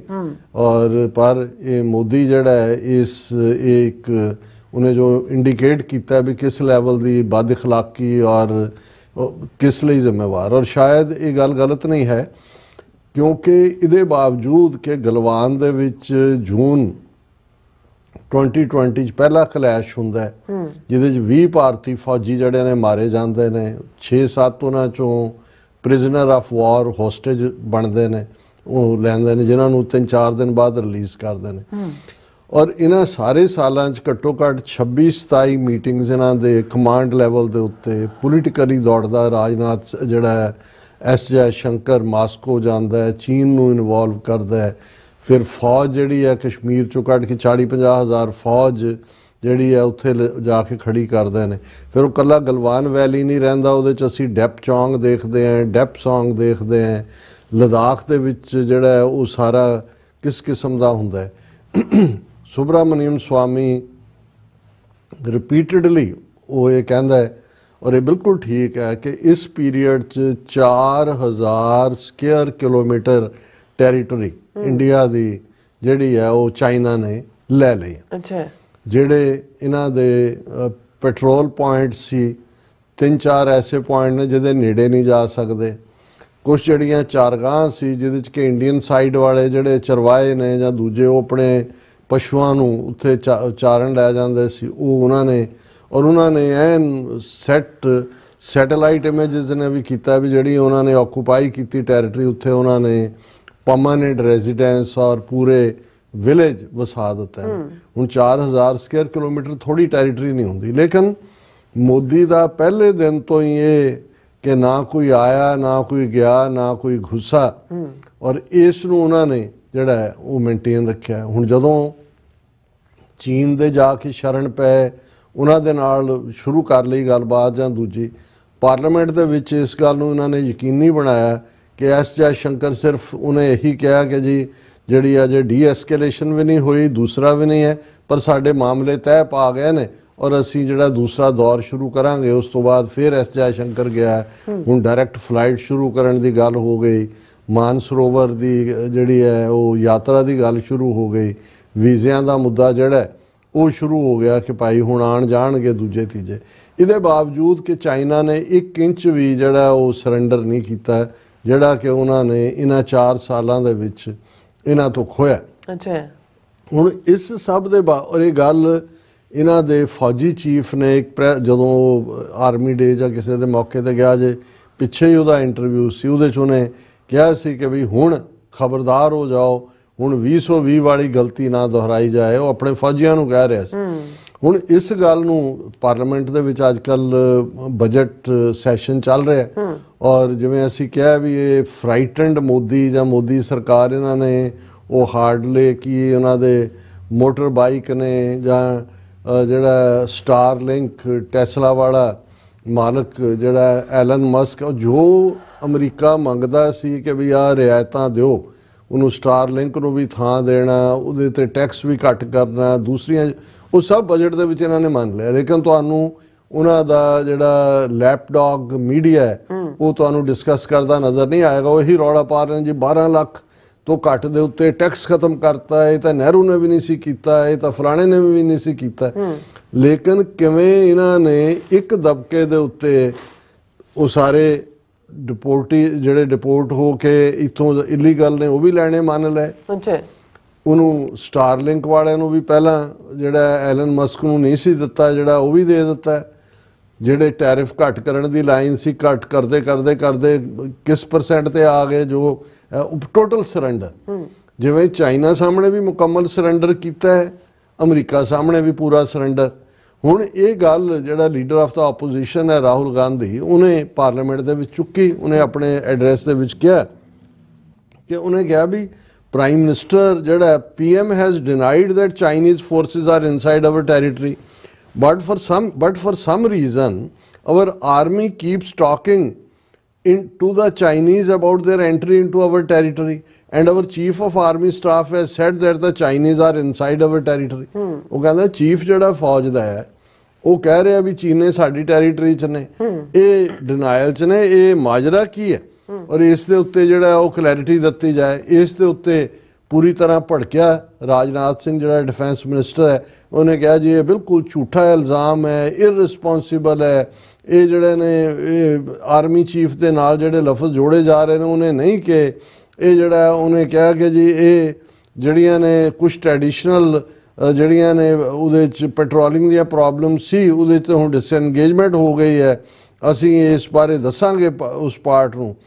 ਤੇ ਨਾਲ ਦੀ ਨਾਲ ਜਿਹੜਾ ਉਹ ਲਾ ਰਹੇ ਨੇ ਕਿ ਜੇ ਚੀਨ ਨੇ ਸਾਡੀ ਕੋਈ ਟੈਰੀਟਰੀ ਆਕੂਪਾਈ ਕੀਤੀ ਹੈ ਤੇ ਉਹ 1962 'ਚ ਕੀਤੀ ਸੀ, 38,000 ਸਕੁਅਰ ਕਿਲੋਮੀਟਰ, ਜਦੋਂ ਕਿ ਨਹਿਰੂ ਪ੍ਰਾਈਮ ਮਿਨਿਸਟਰ ਸੀ। ਉਹ ਉਹਨੂੰ ਕਹਿ ਰਿਹਾ ਚਲੋ ਇਹ ਵੀ ਮੰਨ ਲਓ ਵੀ ਤੁਹਾਡੀ ਕੋਈ ਟੈਰੀਟਰੀ ਨਹੀਂ ਲਈ, ਪਰ ਇਹ 38,000 ਸਕੁਅਰ ਕਿਲੋਮੀਟਰ ਤਾਂ ਲੈ ਲਓ ਵਾਪਸ।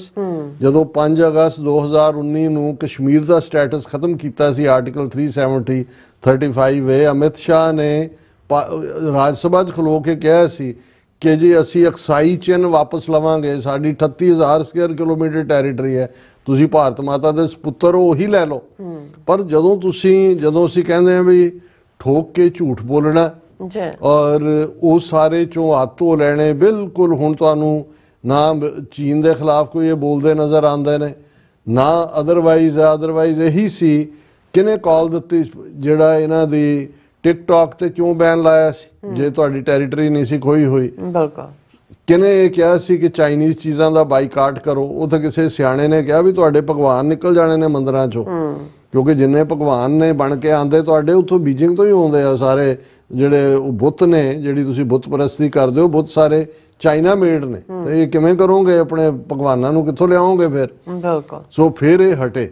ਲੇਕਿਨ ਇਹ ਬਿਲਕੁਲ ਠੀਕ ਹੈ ਕਿ ਵੀ ਇਹਨਾਂ ਨੇ ਟੋਟਲ ਸਰੈਂਡਰ, ਹੁਣ ਅਮਰੀਕਾ ਦੇ ਸਾਹਮਣੇ ਵੀ ਟੋਟਲ ਸਰੈਂਡਰ ਇਹਨੇ ਆਉਣਾ। ਮੋਦੀ ਨੇ 13 ਫਰਵਰੀ ਨੂੰ ਇੱਥੇ ਉੱਥੋਂ ਪੈਰਿਸ ਦੇ ਆਰਟੀਫਿਸ਼ੀਅਲ ਇੰਟੈਲੀਜੈਂਸ ਨਾਲ ਰਿਲੇਟਡ ਉੱਥੇ ਕੋਈ ਸਮਿਟ ਹੈ, ਉਹਦੇ ਤੋਂ ਬਾਅਦ 2 ਦਿਨ ਦਾ ਹੀ ਇੱਥੇ ਕੀ ਨਿਕਲੇਗਾ ਕੀ ਨਹੀਂ। ਪਰ ਆਲਰੇਡੀ ਇਹਨਾਂ ਨੇ ਹਰ ਮੁੱਦੇ ਦੇ ਉੱਤੇ ਜੋ ਅਮਰੀਕਾ ਨੇ ਕਿਹਾ, ਇਹਨਾਂ ਨੇ ਹੱਥ ਜੋੜ ਕੇ ਹਜ਼ੂਰ ਸਾਡੇ ਮਾਈ ਬਾਪ, ਇਹ ਉਹੀ ਜਿਹੜਾ ਇਹਨਾਂ ਦੀ ਬੜਕਣਾ ਹੁੰਦਾ। ਜਿਵੇਂ ਮੈਂ ਕਿਹਾ ਵੀ ਇੱਕ ਕਿਸੇ ਗੋਰੇ ਨੇ ਐਨਾਲਿਸਿਸ ਕੀਤਾ ਸੀ ਇਹਨਾਂ ਦੇ ਕਰੈਕਟਰ ਦਾ ਕਿ ਈਦਰ ਐਟ ਯੂਰ ਥਰੋਟ ਔਰ ਐਟ ਯੂਰ ਫੀਟ, ਜਾਂ ਤੁਹਾਡੇ ਗਲ ਨੂੰ ਪੈਣਗੇ ਜਾਂ ਤੁਹਾਡੇ ਪੈਰੀਂ ਪੈਣਗੇ।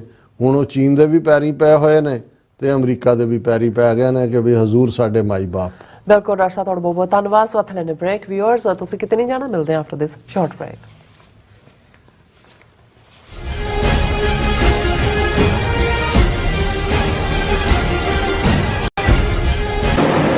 ਲਾਸ ਐਂਜਲਸ ਕਾਉਂਟੀ ਵਿੱਚ ਵਿਨਾਸ਼ਕਾਰੀ ਜੰਗਲੀ ਅੱਗ ਕਾਰਨ ਪ੍ਰਭਾਵਿਤ ਪੀੜਤਾਂ ਦੀ ਸਹਾਇਤਾ ਲਈ ਯੂਨਾਈਟਿਡ ਸਿਕਸ ਇੱਕ ਐਮਰਜੈਂਸੀ ਰਾਹਤ ਮੁਹਿੰਮ ਚਲਾ ਰਹੀ ਹੈ।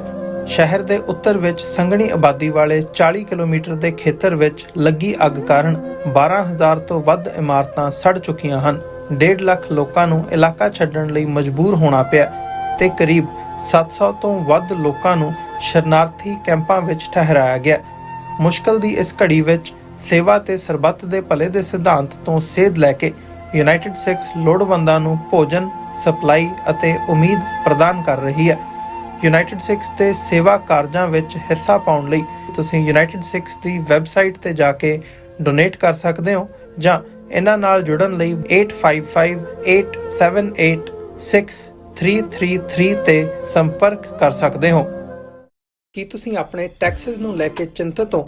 ਤੁਸੀਂ ਆਪਣੀ ਕਮਾਈ ਲਈ ਮਿਹਨਤ ਕਰਦੇ ਹੋ, ਭਾਵੇਂ ਤੁਸੀਂ ਨੌਕਰੀ ਵਿੱਚ ਹੋਵੋ ਜਾਂ ਆਪਣਾ ਬਿਜ਼ਨਸ ਚਲਾਉਂਦੇ ਹੋ। ਜਦੋਂ ਟੈਕਸ ਭਰਨ ਦਾ ਸਮਾਂ ਆਉਂਦਾ ਤਾਂ ਤੁਹਾਨੂੰ ਇੱਕ ਭਰੋਸੇਯੋਗ ਟੈਕਸ ਅਕਾਊਂਟੈਂਟ ਦੀ ਲੋੜ ਹੈ ਜੋ ਟੈਕਸ ਬੈਲੈਂਸ ਦਾ ਤੁਹਾਡੇ ਪੱਖ ਵਿੱਚ ਜਾਣਾ ਯਕੀਨੀ ਬਣਾਵੇ। ਸਿਆਟਲ ਦੀ ਜਾਣੀ ਪਛਾਣੀ company accurate accountants and taxes ਤੁਹਾਡੀ ਸੇਵਾ ਵਿੱਚ ਹਾਜ਼ਰ ਹੈ। ਅਸੀਂ ਹਰ ਤਰ੍ਹਾਂ ਦੇ ਟੈਕਸ ਭਰਨ ਵਿੱਚ ਤੁਹਾਡੀ ਮਦਦ ਕਰਾਂਗੇ। ਟੈਕਸ ਸੰਬੰਧੀ ਕਿਸੇ ਵੀ ਤਰ੍ਹਾਂ ਦੇ ਸਵਾਲ ਲਈ ਅੱਜ ਹੀ ਸਾਡੇ ਤੱਕ ਪਹੁੰਚ ਕਰੋ। Accurate accountants and Texas.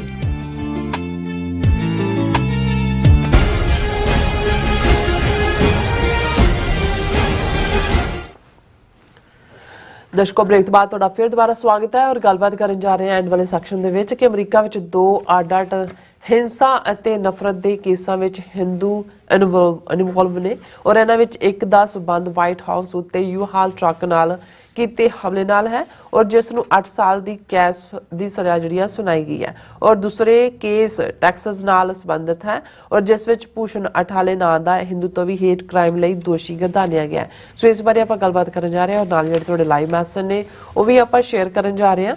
ਸੋ ਅਸੀਂ ਚਾਹਾਂਗੇ ਕਿ ਤੁਸੀਂ ਇਸੇ ਤਰ੍ਹਾਂ ਬੜੇ ਰਹਿਣਾ ਦੇਖਣ ਸੁਣ ਲਈ ਜਾਂ ਲਿਖ ਲਈ। ਤੁਹਾਡਾ ਸਭ ਦਾ ਬਹੁਤ ਬਹੁਤ ਧੰਨਵਾਦ ਜੀ। ਡਾਕਟਰ ਸਾਹਿਬ, ਕੀ ਵਿਚਾਰਾਂ ਨੇ? ਦੇਖੋ, ਬਹੁਤ ਵਾਰ ਜਦੋਂ ਅਸੀਂ ਕਿਸੇ ਵਿਚਾਰਧਾਰਾ ਜਾਂ ਆਈਡੀਓਲੋਜੀ ਜਾਂ ਫਿਲਾਸਫੀ ਦੀ ਗੱਲ ਕਰਦੇ ਹਾਂ, ਉਸ ਦੇ ਉੱਤੇ ਤੁਰਨ ਵਾਲੇ ਜਾਂ ਉਸ ਦਾ ਪ੍ਰਭਾਵ ਕਬੂਲਣ ਵਾਲੇ ਫਿਰ ਕਿਵੇਂ ਨਫ਼ਰਤ, ਹਿੰਸਾ, ਵਾਇਲੈਂਸ ਉਸ ਦਾ ਸਹਾਰਾ ਲੈ ਕੇ ਕਿਸੇ ਵੀ ਸੁਸਾਇਟੀ ਦੇ ਵਿੱਚ ਉਹ ਕਿੰਨਾ ਵੱਡਾ ਜਿਹੜਾ ਉਹ ਜੁਰਮ ਕਰਦੇ ਨੇ ਜਾਂ ਕਿੰਨਾ ਜਿਹੜਾ ਉਹ ਨੌਇਸੈਂਸ ਬਣਦੇ ਨੇ, ਉਹਦੀ ਉਦਾਹਰਣ ਅਸੀਂ ਦੇਖ ਸਕਦੇ ਹਾਂ। ਬਹੁਤ ਵਾਰ ਜਦੋਂ ਨਾਜ਼ੀ ਆਈਡੀਓਲੋਜੀ ਦੀ ਗੱਲ ਹੁੰਦੀ ਹੈ ਔਰ ਅਕਸਰ 1925 ਦੇ ਵਿੱਚ RSS ਜਿਹੜਾ ਡਾਕਟਰ ਹੈਡਗਵੇਅਰ ਫਾਊਂਡ ਕਰਦੇ ਨੇ ਔਰ ਬਿਲਕੁਲ ਉਸੇ ਲਾਈਨ ਦੇ ਉੱਤੇ ਜੇ ਹਿਟਲਰ ਦੀ ਆਈਡੀਓਲੋਜੀ ਸੀ 1 ਨੇਸ਼ਨ 1 ਰੇਸ 1 ਪੀਪਲ, ਤੇ ਉਹੀ ਹਿੰਦੂ ਹਿੰਦੀ ਹਿੰਦੁਸਤਾਨ ਜਿਹੜਾ RSS ਆਪਣਾ ਨਿਸ਼ਾਨਾ ਮਿੱਥਦਾ ਹੈ, ਤੇ ਉਹੀ ਸਾਵਰਕਰ ਜਿਹਨੇ ਹਿੰਦੂਤਵਾ ਲਫ਼ਜ਼ ਕੋਇਨ ਕੀਤਾ ਉਹ ਇਹ ਕਹਿੰਦਾ ਹੈ ਕਿ ਜੀ ਜੋ ਹੱਲ ਹਿਟਲਰ ਨੇ ਯਹੂਦੀਆਂ, ਜਿਪਸੀਆਂ ਔਰ ਦੂਸਰਿਆਂ ਦਾ ਕੱਢਿਆ, ਇਹੀ ਭਾਰਤ ਦੇ ਵਿੱਚ ਘੱਟ ਗਿਣਤੀਆਂ ਦਾ, ਮੁਸਲਮਾਨਾਂ, ਈਸਾਈਆਂ ਦਾ, ਪਾਰਸੀਆਂ ਦਾ ਹੋਣਾ ਚਾਹੀਦਾ। ਸਿੱਖਾਂ, ਬੌਧੀਆਂ, ਜੈਨੀਆਂ ਨੂੰ ਤਾਂ ਉਹ ਡੈਥ ਕਿਸ ਦੇ ਨਾਲ ਹੀ ਮਾਰਨ ਦੀ ਲਾਈਨ ਰਹੀ ਕਿ ਇਹ ਤਾਂ ਜੀ ਹਿੰਦੂ ਸਮਾਜ ਦਾ ਹਿੱਸਾ ਨਹੀਂ। ਔਰ ਇਹਦੇ 'ਚ ਕੋਈ ਦੋ ਰਾਵਾਂ ਨਹੀਂ ਨੇ। ਜੇ ਤੁਸੀਂ ਸਵਸਤਿਕਾ ਲਫ਼ਜ਼ ਵੀ ਸੰਸਕ੍ਰਿਤ ਦਾ ਹੈ, ਨਾਜ਼ੀ ਪਾਰਟੀ ਦਾ ਸਿੰਬਲ ਵੀ ਉਹੀ ਸੀ। ਇਹਨਾਂ ਦੇ ਮੰਦਰਾਂ ਦੇ ਬਾਹਰ ਜਿੰਨੇ ਝੰਡੇ ਨੇ ਉਹਦੀ ਤੁਸੀਂ ਸਵਸਤਿਕਾ ਦਾ ਥੋੜੀ ਉਹਦੀ ਸ਼ੇਪ ਥੋੜਾ ਜਿਹਾ ਫਰਕ ਹੈ, ਪਰ ਲਫ਼ਜ਼ ਸਵਸਤਿਕਾ ਹੀ ਹੈ। ਔਰ ਜੇ ਨਾਜ਼ੀਆਂ ਦੀ ਸੁਪਰਾਮੇਸੀ ਜਾਂ ਸੁਪਰਾਮੇਸਿਸਟ ਅਪਰੋਚ ਜਾਂ ਵਾਈਟ ਸੁਪਰ ਰੇਸ ਦੀ ਗੱਲ ਕਰੀਏ ਤੇ ਉਸ ਦਾ ਆਧਾਰ ਵਰਣ ਆਸ਼ਰਮ ਹੈ। ਹਿੰਦੂ ਬ੍ਰਾਹਮਣ, ਕਸ਼ਤਰੀ, ਵੈਸ਼, ਸ਼ੂਦਰ। ਬ੍ਰਾਹਮਣ ਸਭ ਤੋਂ ਉੱਪਰਲੇ ਲੈਡਰ ਤੇ ਆ, ਉਹਦਾ ਕੱਦ ਲੰਮਾ ਹੈ, ਰੰਗ ਗੋਰਾ, ਗੌਰ ਵਰਣ, ਚੌੜਾ ਮੱਥਾ ਹੈ, ਉਹਨੇ ਡਿਫਾਈਨ ਕੀਤਾ ਹੋਇਆ ਔਰ ਬਾਕੀ ਉਹਦੇ ਤਾਬੇਦਾਰ ਨੇ। ਇਹੀ ਫਿਲਾਸਫੀ ਹਿਟਲਰ ਦੀ ਸੀ ਕਿ ਭਾਈ ਵਾਈਟ ਰੇਸ ਜਿਹੜੀ ਹੈ ਬਾਕੀਆਂ ਨਾਲੋਂ ਸੁਪੀਰੀਅਰ ਹੈ। ਸੋ ਇਹ ਜਦੋਂ ਅਸੀਂ ਹਿੰਦੂਤਵਾ ਔਰ ਨਾਜ਼ੀਜ਼ਮ ਦੀ ਗੱਲ ਕਰਦੇ ਹਾਂ, ਇਹ ਇੱਕੋ ਸਿੱਕੇ ਦੇ ਦੋ ਪਹਿਲੂ ਨੇ। ਔਰ ਜਦੋਂ ਤੁਸੀਂ ਕਿਤੇ ਵੀ ਦੁਨੀਆ 'ਚ ਵਾਇਲੈਂਸ ਦੀਆਂ ਘਟਨਾਵਾਂ ਦੇਖੋਗੇ, ਬਹੁਤਿਆਂ ਨੂੰ ਸ਼ਾਇਦ ਯਾਦ ਨਾ ਹੋਏ ਕਿ ਨਿਊਜ਼ੀਲੈਂਡ ਦੇ ਇੱਕ ਥਾਂ ਦੇ ਉੱਤੇ ਜਿੱਥੇ ਮਸੀਤਾਂ ਦੇ ਵਿੱਚ ਆ ਕੇ ਇੱਕ ਕਿਲਰ ਨਹੀਂ, ਸ਼ਾਇਦ ਚਰਚ ਸਿਟੀ ਸੀ ਨਿਊਜ਼ੀਲੈਂਡ ਦੀ, ਉੱਥੇ ਲੋਕਾਂ ਨੂੰ ਮਾਰਿਆ ਔਰ ਉਹ ਫੜਿਆ ਗਿਆ ਗੋਰਾ, ਉਹ ਵੀ ਵਾਈਟ ਸੁਪਰੈਮੇਸਿਸਟ ਸੀ। ਪਰ ਉਹਨੇ ਕਿਹਾ, ਉਹਦੀ ਜਦੋਂ ਸਾਰੀ ਉਹਦੀ ਡਾਇਰੀ ਔਰ ਦੂਜੀ ਹੋਇਆ ਕਿ ਬਈ ਉਹ ਬਹੁਤ ਪ੍ਰਭਾਵਿਤ ਸੀ ਹਿੰਦੂਤਵਾ ਦੀ ਵਿਚਾਰਧਾਰਾ ਤੋਂ ਔਰ ਉਸ ਬਾਰੇ ਉਸ ਕੋਲ ਕਾਫੀ ਜਾਣਕਾਰੀ ਸੀ। ਸੋ ਨਾਜ਼ੀਜ਼ਮ ਔਰ ਇਹ ਹਿੰਦੂਤਵਾ ਵਿਚਾਰਧਾਰਾ ਇੱਕੋ ਹੀ ਜਿਵੇਂ ਮੈਂ ਕਿਹਾ ਵੀ ਸਿੱਕੇ ਦੇ ਦੋ ਪਹਿਲੂ ਨੇ ਜੀ। ਦੋ ਖਬਰਾਂ ਜਿਹੜੀਆਂ ਪਿਛਲੇ ਇਹਨਾਂ 2-3 ਦਿਨਾਂ 'ਚ ਮੀਡੀਆ 'ਚ ਲੱਗੀਆਂ, ਕਿਤੇ ਵੀ ਤੁਹਾਨੂੰ ਮੇਨ ਸਟ੍ਰੀਮ ਹਿੰਦੂਤਵੀ ਮੀਡੀਆ ਨੇ ਤਾਂ ਕੀ ਦਿਖਾਣਾ, ਆਪਣਿਆਂ ਨੂੰ ਵੀ ਕੋਈ ਬਹੁਤਾ ਨਹੀਂ ਹੁੰਦਾ। ਸਾਡਾ ਵੀ ਉਹ ਉਨਾ ਕੀ ਪੰਜਾਬ ਦੇ ਦਾਇਰੇ ਕਾਰ 'ਚ ਕਿ ਜੀ ਸੁਖਬੀਰ ਨੇ ਕੀ ਕਿਹਾ ਤੇ ਮਜੀਠੀਆ ਨੇ ਕੀ ਕਿਹਾ ਤੇ ਭੰਤੇ ਨੇ ਕੀ ਕਿਹਾ, ਇਹਦੇ ਤੱਕ ਹੀ ਹੈ।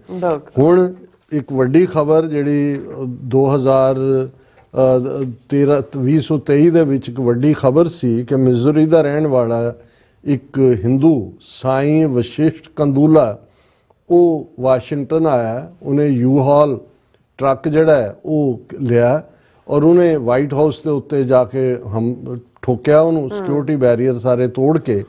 ਔਰ ਜਦੋਂ ਉਸ ਨੂੰ ਪੁੱਛਿਆ ਗਿਆ ਕਿ ਵੀ ਕੀ ਆ ਉਹਨੇ ਕਿਹਾ ਜੀ ਮੈਂ US ਗਵਰਨਮੈਂਟ ਨੂੰ ਡਿਸਟਰੋਏ ਕਰਨਾ ਚਾਹੁੰਦਾ ਸੀ ਔਰ ਮੇਰੀ ਜਿਹੜੀ ਪਲਾਨ ਹੈ ਉਹ ਇਹ ਸੀ ਕਿ ਵੀ ਮੈਂ ਵਾਈਟ ਹਾਊਸ ਤੇ ਅਟੈਕ ਕਰਾਂ ਔਰ ਇਹਦੇ ਚ ਪ੍ਰੈਜ਼ੀਡੈਂਟ ਮਾਰਿਆ ਜਾਏਗਾ। ਇਹ 2023 ਦੀ ਗੱਲ ਹੈ ਔਰ ਫਿਰ ਜਿਹੜੀ ਅਮਰੀਕਾ ਦੀ ਡੈਮੋਕ੍ਰੈਟਿਕ ਪ੍ਰੋਸੈਸ ਖਤਮ ਹੋ ਜਾਏਗੀ and replace the government with a Nazi style dictatorship.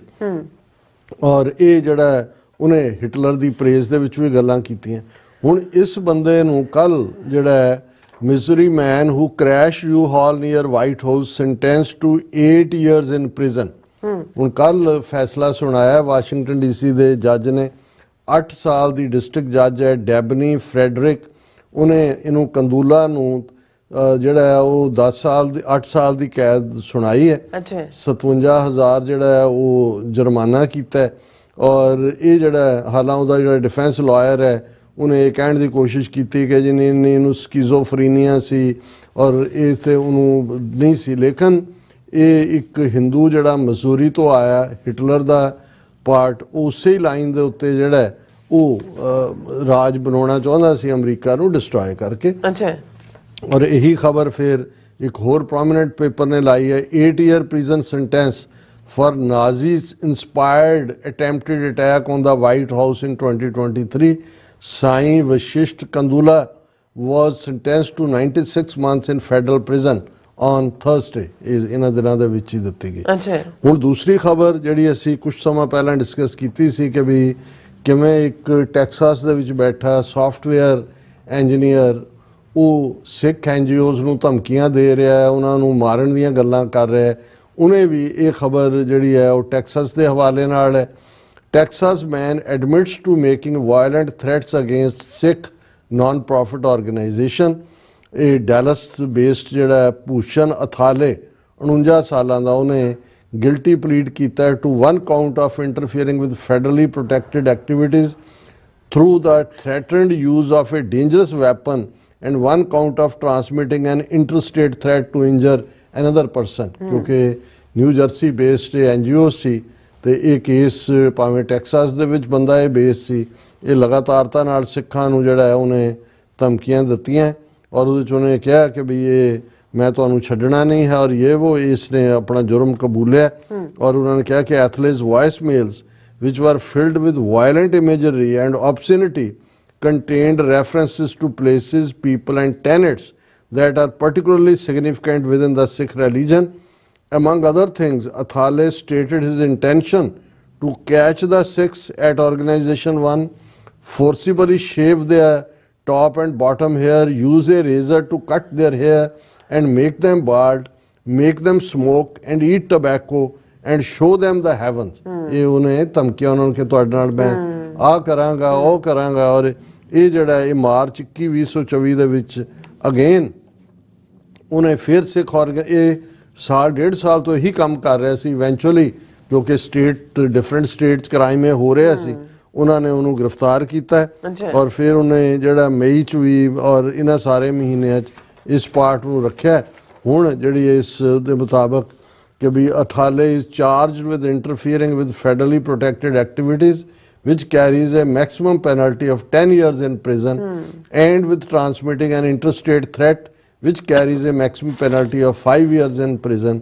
ਇਹ ਦੋਨੋਂ ਹੀ ਚਾਰਜ ਉਹਦੇ ਤੇ ਲਾਏ ਨੇ ਔਰ ਉਹਨੂੰ 3 ਜੂਨ ਨੂੰ ਅਥਾਲੇ ਨੂੰ ਸੈਂਟੈਂਸ ਦਿੱਤੀ ਜਾਣੀ ਹੈ ਫੈਡਰਲ ਡਿਸਟ੍ਰਿਕਟ ਕੋਰਟ ਜੱਜ ਵੱਲੋਂ ਔਰ ਇਹ ਜਿਹੜਾ ਇਹ ਸਾਰੇ ਦੇ ਉੱਤੇ ਇਹ ਉਹਨਾਂ ਨੇ ਕਿਹਾ ਕਿ FBI ਦਾ ਜਿਹੜਾ ਫਿਲਾਡੈਲਫੀਆ ਬੇਸਡ ਫੀਲਡ ਆਫੀਸਰ ਸੀ ਉਹਨੇ ਇਸ ਕੇਸ ਨੂੰ ਅਸਿਸਟ ਜਿਹੜਾ ਇਨਵੈਸਟੀਗੇਟ ਕੀਤਾ।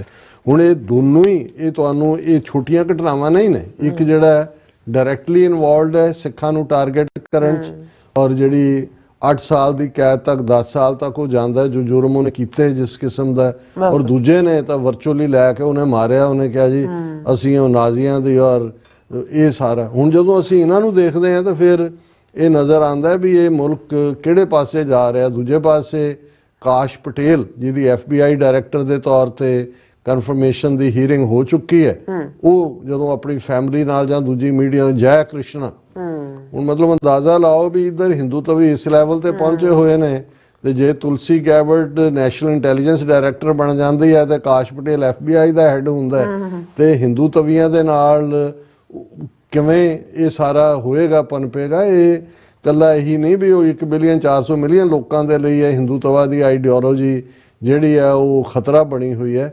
ਈਵਨ ਅਮਰੀਕਾ ਦੀ ਧਰਤੀ ਦੇ ਉੱਤੇ ਵੀ ਇਹ 2 ਕੇਸ ਆਪਣੇ ਆਪ 'ਚ ਇਸ ਗੱਲ ਦਾ ਸਬੂਤ ਨੇ ਕਿ ਭਾਈ ਇਹ ਆਈਡੀਓਲੋਜੀ ਕਿਵੇਂ ਨਾਜ਼ੀਆਂ ਦੇ ਨਾਲ ਜਿਹੜੀ ਹੈ ਉਹ ਇਕੱਲਾ ਤਾਲਮੇਲ ਜਾਂ ਉਹਨਾਂ ਦੇ ਨਾਲ ਇੱਕ ਬਰਾਬਰੀ ਨਹੀਂ ਰੱਖਦੀ।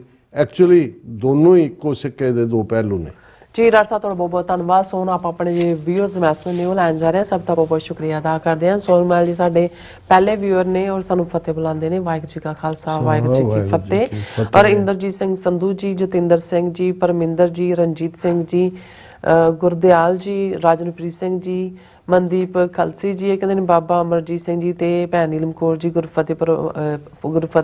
ਔਰ ਪ੍ਰੋਗਰਾਮ ਵਾਹਿਗੁਰੂ ਜੀ ਕਾ ਖਾਲਸਾ, ਵਾਹਿਗੁਰੂ ਜੀ ਕੀ ਫਤਿਹ। ਔਰ ਪ੍ਰੋਗਰਾਮ ਖਤਮ ਕਰਨ ਤੇ ਤੁਸੀਂ ਮਿਲਦੇ ਖਾਲਿਸਤਾਨ ਦਾ ਸੂਰਜ ਕੱਲ ਨੂੰ ਦੇਖਾਂਗੇ, ਇਹ ਕਹਿਣ ਤੇ ਸੰਗਤ ਦਾ ਵਿਸ਼ਵਾਸ ਬਣਦਾ। ਆਪ ਧੰਨਵਾਦ ਹੋਏਗਾ। ਵਾਹਿਗੁਰੂ ਜੀ ਕਾ ਖਾਲਸਾ, ਵਾਹਿਗੁਰੂ ਜੀ ਕੀ ਫਤਿਹ। ਔਰ ਸੁਖ ਜੀਵਨ ਬੱਚੋ ਜੀ ਗੁਰਚੌਬ ਕਹਿੰਦੇ ਨੇ, ਮਨਦੀਪ ਕਲਸਫਰ ਕਹਿੰਦੇ ਹਿੰਦੂ ਦੇ ਮੈਥੋਲੋਜੀ ਤੇ ਇੱਕ ਪ੍ਰੋਗਰਾਮ ਸ਼ੁਰੂ ਕਰੋ ਤਾਂ ਕਿ ਸੰਗਤ ਪਖੰਡਵਾਦ ਤੋਂ ਦੂਰ ਹੋਣ। ਔਰ ਕੁਲਦੀਪ ਕੌਰ ਜੀ ਆਪਾਂ ਗੱਲਬਾਤ ਕਰਦੇ ਰਹਿੰਦੇ ਆਪਾਂ। ਮਨਦੀਪ ਕਲਸੀ ਜੀ ਨੇ ਜਿਹੜਾ ਸੁਝਾਅ ਦਿੱਤਾ, ਦੇਖੋ ਕਲਸੀ ਸਾਹਿਬ ਇਹ ਹੈ, ਸਾਡਾ ਇਹ ਕਹਿਣਾ ਹੁੰਦਾ ਹੈ ਵੀ ਜਿਹੜਾ ਦੇਸ਼ ਤੇ ਕਾਲ, ਟਾਈਮ ਐਂਡ ਸਪੇਸ, ਇਹ ਨਿਰੰਕਾਰ ਦੇ ਕੋਲ ਹੈ। ਹਾਂਜੀ, ਇਹ ਗੱਲ ਅਸੀਂ ਜ਼ਰੂਰ ਕਹਿੰਦੇ ਹਾਂ ਦਾਅਵੇ ਨਾਲ ਕਿ ਭਾਈ ਖਾਲਿਸਤਾਨ ਦੀ ਕਾਇਮੀ ਤੋਂ ਬਿਨਾਂ ਸਿੱਖਾਂ ਦਾ ਕੋਈ ਮਸਲਾ ਹੱਲ ਨਹੀਂ ਹੋਣਾ। ਔਰ ਖਾਲਿਸਤਾਨ ਦੇ ਲਈ ਜਿਹੜਾ ਜਿੱਥੇ ਲੱਗਾ ਹੋਇਆ ਉਹ ਆਪਣਾ ਯਤਨ ਕਰੇ। ਕਦੋਂ ਇਸ ਨੇ ਟਰੂਥ ਬਣਨਾ ਅਲਟੀਮੇਟ, ਇਹ ਅਕਾਲ ਪੁਰਖ ਦੇ ਕੋਲ ਹੈ। ਹਾਂਜੀ, ਕੁਲਦੀਪ ਕੌਰ ਜੀ ਔਰ ਇਸੇ ਤਰ੍ਹਾਂ ਨਵਾਜ਼ ਚੌਧਰੀ ਜੀ ਇਹ ਕਹਿ ਰਹੇ ਨੇ ਕਿ ਅਸਲਾਮ ਵਾਲੇਕਮ ਡਾਕਟਰ ਸਾਹਿਬ and sister, it's been a long time but I never miss your a single program. My salam and best wishes to all. ਬਹੁਤ ਸ਼ੁਕਰੀਆ ਨਵਾਜ਼ ਚੌਧਰੀ ਜੀ, ਤੁਹਾਡੇ ਮੈਸੇਜ ਵੀ ਮਿਲਦੇ ਰਹੇ ਨੇ ਤੁਸੀਂ ਜਦੋਂ ਪਾਕਿਸਤਾਨ ਵੀ ਗਏ ਹੋ। ਹਾਂਜੀ, ਔਰ ਆਲ ਦਾ ਬੈਸਟ। ਹਾਂਜੀ, ਔਰ ਇਸੇ ਤਰ੍ਹਾਂ ਕੌਰ ਰਣਦੀਪ ਜੀ ਔਰ ਹਰਮੀਤ ਕੌਰ ਜੀ, ਸਤਨਾਮ ਸਿੰਘ ਜੀ, ਪੰਨੂ ਜੀ ਪੱਟੀ ਤਰਨਤਾਰਨ ਤੋਂ ਸਾਨੂੰ ਦੇਖ ਰਹੇ ਨੇ। ਔਰ ਵੀਰੂ ਲਾਹੌਰੀਆ ਜੀ ਸਾਹਿਬ ਬਹੁਤ ਬਹੁਤ ਸ਼ੁਕਰੀਆ, ਤੁਸੀਂ ਗੁਰੂ ਕੇ ਨਗਰੀ ਤਰਨਤਾਰਨ ਸਾਹਿਬ ਦੇ ਨੇੜੇ ਬੈਠੇ ਹੋ। ਮਹਾਰਾਜ ਤੁਹਾਨੂੰ ਚੜ੍ਹਦੀ ਕਲਾ ਦੇਣ। ਵੀਰੂ ਲਾਹੌਰੀਆ ਜੀ ਖਾਲਸਾਨ ਕਹਿੰਦੇ ਨੇ। ਮੁਹੰਮਦ ਯਾਕੂਬ ਜੀ ਆਏ ਨੇ, ਕਹਿੰਦੇ ਨੇ ਕਿ ਬੜੀ ਗੱਲ ਹੈ ਨਵਾਜ਼, ਹਾਂਜੀ ਬੜੀ ਗੱਲ ਹੈ ਕਿ ਨਵਾਜ਼ ਚੌਧਰੀ ਸਾਹਿਬ ਖਾਲਿਸਤਾਨ ਸੇ ਨਹੀਂ ਦੇਖਦੇ ਹੋ। ਉਹਨਾਂ ਨੇ ਨਵਾਜ਼ ਚੌਧਰੀ ਸਾਹਿਬ ਨੂੰ ਹਾਂਜੀ ਕੀਤਾ। ਹਾਂਜੀ, ਪੰਜਾਬ ਜੀ ਔਰ ਇਸੇ ਤਰ੍ਹਾਂ ਮੁਹੰਮਦ ਯਾਕੂਬ ਜੀ ਉਹਨਾਂ ਦੇ ਕਾਫੀ ਸਾਰੇ ਮੈਸੇਜ ਨੇ, ਕਹਿੰਦੇ ਬਸ ਅੱਲਾ ਮਾਫ ਕਰੇ, ਹਿੰਦੂ ਤੋਂ ਰੈਟ ਕੀ ਵੀ ਪੂਜਾ ਕਰਦੇ हैं। No doubt. ਰੁਪਿੰਦਰ ਕੌਰ ਜੀ, ਭਾਈ ਜੀ ਤੁਸੀਂ ਬਹੁਤ ਹੀ ਪੂਜਾ ਨਹੀਂ ਹੈ, ਚੂਹਾ ਜਿਹੜਾ ਗਣੇਸ਼ ਜੀ ਦੀ ਸਵਾਰੀ ਹੈ। ਗਣੇਸ਼ ਜੀ ਸ਼ਿਵ ਜੀ ਦੇ ਬੇਟੇ ਨੇ ਔਰ ਸਭ ਤੋਂ ਕੋਈ ਵੀ ਕੰਮ ਸ਼ੁਰੂ ਕਰਨ ਤੋਂ ਪਹਿਲਾਂ ਗਣੇਸ਼ ਜੀ ਦਾ ਨਾਮ ਲਿਆ ਜਾਂਦਾ ਹੈ। ਔਰ ਗਣੇਸ਼ ਜੀ ਦੀ ਸਵਾਰੀ ਜਿਹੜੀ ਹੈ ਉਹ ਚੂਹਾ ਹੈ, ਉਹ ਚੂਹੇ ਦੇ ਉੱਤੇ ਸਵਾਰ ਹੁੰਦਾ ਹੈ। ਔਰ ਇਸੇ ਤਰ੍ਹਾਂ ਰੁਪਿੰਦਰ ਕੌਰ ਜੀ, ਭਾਈ ਜੀ ਤੁਸੀਂ ਬਹੁਤ ਹੀ ਲਿਆਕਤ ਵਾਲੇ ਸਮਝਦਾਰ ਤੇ ਤੁਹਾਨੂੰ ਸੁਣ ਕੇ ਬਹੁਤ ਜਾਣਕਾਰੀ ਮਿਲਦੀ ਹੈ। ਹੱਥ ਜੋੜ ਕੇ ਬੇਨਤੀ ਹੈ ਕਿ ਸਾਡੇ ਵਰਗਿਆਂ ਨੂੰ ਜ਼ਰੂਰ ਗਾਈਡ ਕਰਿਆ ਕਰੋ ਕਿ ਸਿੱਖ ਮਾਵਾਂ ਆਪਣੇ ਜਵਾਕਾਂ ਨੂੰ ਕੀ ਸਿਖਾਉਣ। ਭੈਣ ਜੀ ਰੁਪਿੰਦਰ ਕੌਰ ਜੀ ਬਹੁਤ ਬਹੁਤ ਸ਼ੁਕਰੀਆ, ਤੁਸੀਂ ਪ੍ਰੋਗਰਾਮ ਦੇ ਨਾਲ ਜੁੜਦੇ ਹੋ। ਦੇਖੋ ਜਦੋਂ ਕੌਮਾਂ ਆਪਣੀ ਸਰਵਾਈਵਲ ਦੀ ਲੜਾਈ ਲੜ ਰਹੀਆਂ ਹੁੰਦੀਆਂ ਨੇ ਤੇ ਸਭ ਤੋਂ ਪਾਵਰਫੁਲ ਇੰਸਟੀਟਿਊਸ਼ਨ ਉਹ ਤੁਹਾਡਾ ਆਪਣਾ ਘਰ ਹੁੰਦਾ ਹੈ। ਔਰ ਮੇਰਾ ਅਕਸਰ ਆਪਣੀਆਂ ਪ੍ਰੈਜੈਂਟੇਸ਼ਨਸ ਵੀ ਇਹ ਕਹਿਣਾ ਹੁੰਦਾ ਹੈ ਕਿ ਜੇ ਤੁਸੀਂ ਆਪਣੇ ਬੱਚਿਆਂ ਨੂੰ ਸਿੱਖ ਇਤਿਹਾਸ ਦੇ ਨਾਲ ਜੋੜੋਗੇ, ਉਹਨਾਂ ਨੂੰ ਇਹ ਪ੍ਰਾਈਡ ਦਿਓਗੇ ਕਿ ਭਾਈ ਅਸੀਂ ਉਸ ਕੌਮ ਚੋਂ ਆਏ, ਉਸ ਗੁਰੂ ਦੇ ਅਸੀਂ ਪੁੱਤਰ ਪੁੱਤਰੀਆਂ ਜਿਨ੍ਹਾਂ ਨੇ ਆਪਣਾ ਸਰਬੰਸ ਕੁਰਬਾਨ ਕੀਤਾ। ਅਸੀਂ ਸਟਰਗਲ ਚੋਂ ਨਿਕਲ ਕੇ ਵੀ 18ਵੀਂ ਸਦੀ 'ਚ ਘੱਲੂਘਾਰਿਆਂ ਚੋਂ ਨਿਕਲ ਕੇ ਰਾਜ ਕਾਇਮ ਕੀਤਾ। ਖਾਲਿਸਤਾਨ ਸਾਡਾ ਮੁੱਢਲਾ ਹੱਕ ਹੈ।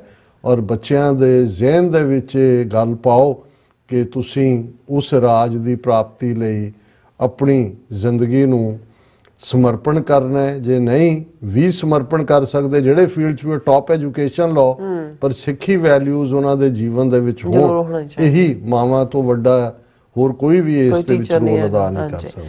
ਚਰਨਜੀਤ ਕੌਰ ਜੀ ਔਰ ਇਸ ਤਰ੍ਹਾਂ ਨੂਪਾ ਜੀ, ਮੁਹੰਮਦ ਯਾਕੂਬ ਜੀ ਕਹਿੰਦੇ ਕਿ ਭਾਈ ਡਾਕਟਰ ਸਾਹਿਬ ਇਹ ਇੱਕ थाली के चट्टे पट्टे, हाँ जी उन्होंने कहने का मतलब यही है। और इसी तरह मोहम्मद याकूब जी कहते हक सच इंसाफ और बोलने पर आप सबका बहुत शुक्रिया। हम तो पता नहीं कहने सीखो सॉरी। और इसे तरह शिंदर कौर जी भी फतेह बुलाते ने और इसे तरह ਤੁਸੀਂ ਨੂਪਾ ਜੀ ਨੂੰ ਮਿਸ ਕੀਤਾ ਹੈ। हाँ जी ਉਹਨਾਂ ਨੇ ਕਿਹਾ ਵੀ ਇਜ਼ਰਾਈਲ ਬਹੁਤ ਚਲਾਕ ਤੇ ਧੋਖੇਬਾਜ਼ ਹੈ।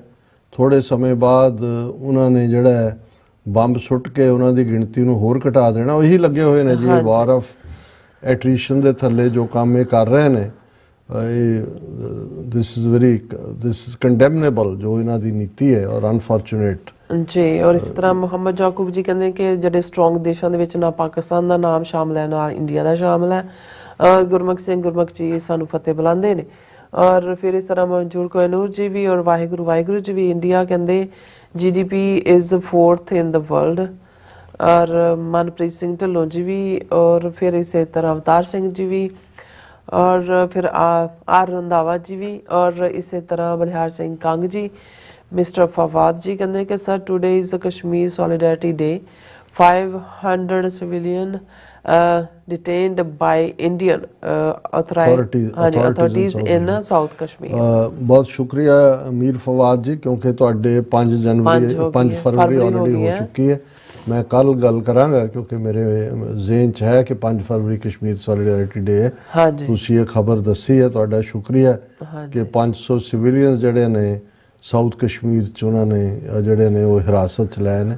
ਉੱਥੇ ਤਾਂ ਜ਼ਬਰ ਦੀ ਚੱਕੀ ਬਰਾਬਰ ਚੱਲ ਰਹੀ ਹੈ ਪਰ ਆਫਰੀਨ ਹੈ ਔਰ ਸੈਲੂਟ ਹੈ ਬਹਾਦਰ ਕਸ਼ਮੀਰੀਆਂ ਨੂੰ ਕਿ ਉਹ ਹੈਵੀ ਆਡਸ ਦੇ ਬਾਵਜੂਦ ਆਪਣੇ ਹੱਕਾਂ ਲਈ ਜੂਝ ਰਹੇ ਨੇ।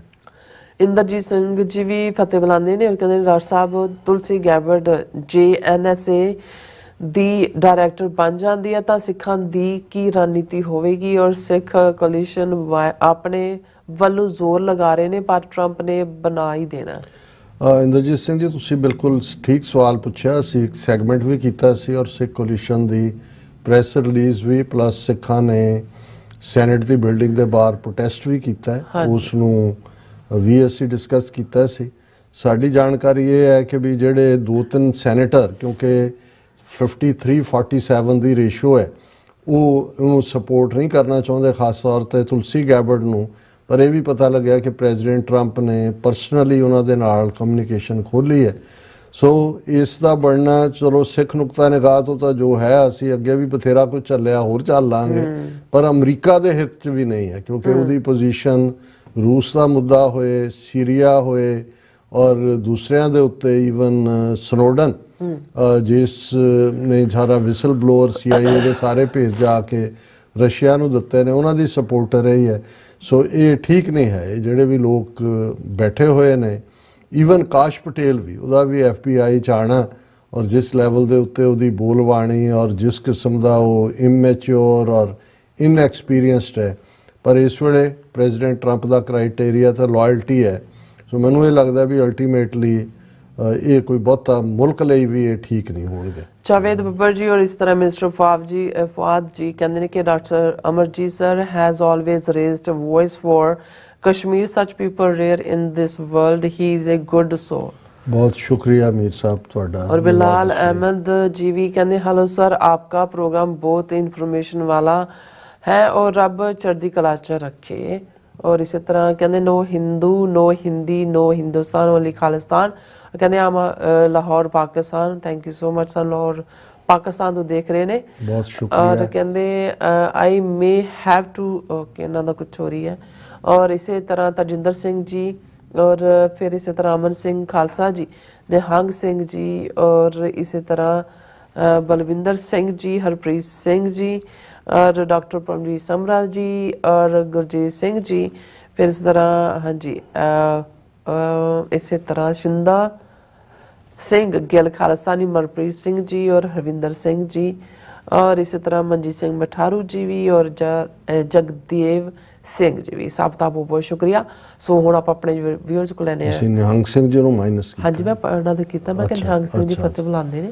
ਹਾਂਜੀ ਸਭ ਦਾ ਬਹੁਤ ਬਹੁਤ ਸ਼ੁਕਰੀਆ। ਹੁਣ ਆਪਾਂ ਆਪਣੇ ਵਿਊਅਰਸ ਕੋਲ ਲੈਣੇ ਇਜਾਜ਼ਤ। ਵਿਊਅਰਸ ਸਾਡੇ ਪ੍ਰੋਗਰਾਮ ਦਾ ਸਮਾਂ ਇੱਥੇ ਮੁੱਕਦਾ। ਤੁਸੀਂ ਆਪਣੀ ਰਾਏ ਤੇ ਸੁਝਾਅ ਸਾਨੂੰ ਭੇਜਣਾ ਭੁੱਲਣਾ ਸਾਡੇ ਇਸ ਪਤੇ ਤੇ SOS@tv.tv ਤੇ ਅਸੀਂ ਆਪਣਾ ਪ੍ਰੋਗਰਾਮ ਲੈ ਕੇ ਫਿਰ ਦੁਬਾਰਾ ਤੁਹਾਡੇ ਸਾਹਮਣੇ ਹੋਵਾਂਗੇ। ਤਦ ਤੱਕ ਲਈ ਮੈਨੂੰ ਤੇ ਆਪਣਾ ਸਲਾਹ ਗਿਆ ਦੋ ਦੇਖਦੇ ਰਹੋ TV 84 ਬੁਲਾ ਦਿਓ ਫਤਿਹ ਵਾਹਿਗੁਰੂ ਜੀ ਕਾ ਖਾਲਸਾ, ਵਾਹਿਗੁਰੂ ਜੀ ਕੀ ਫਤਿਹ। ਰੱਬ ਰਾਖਾ।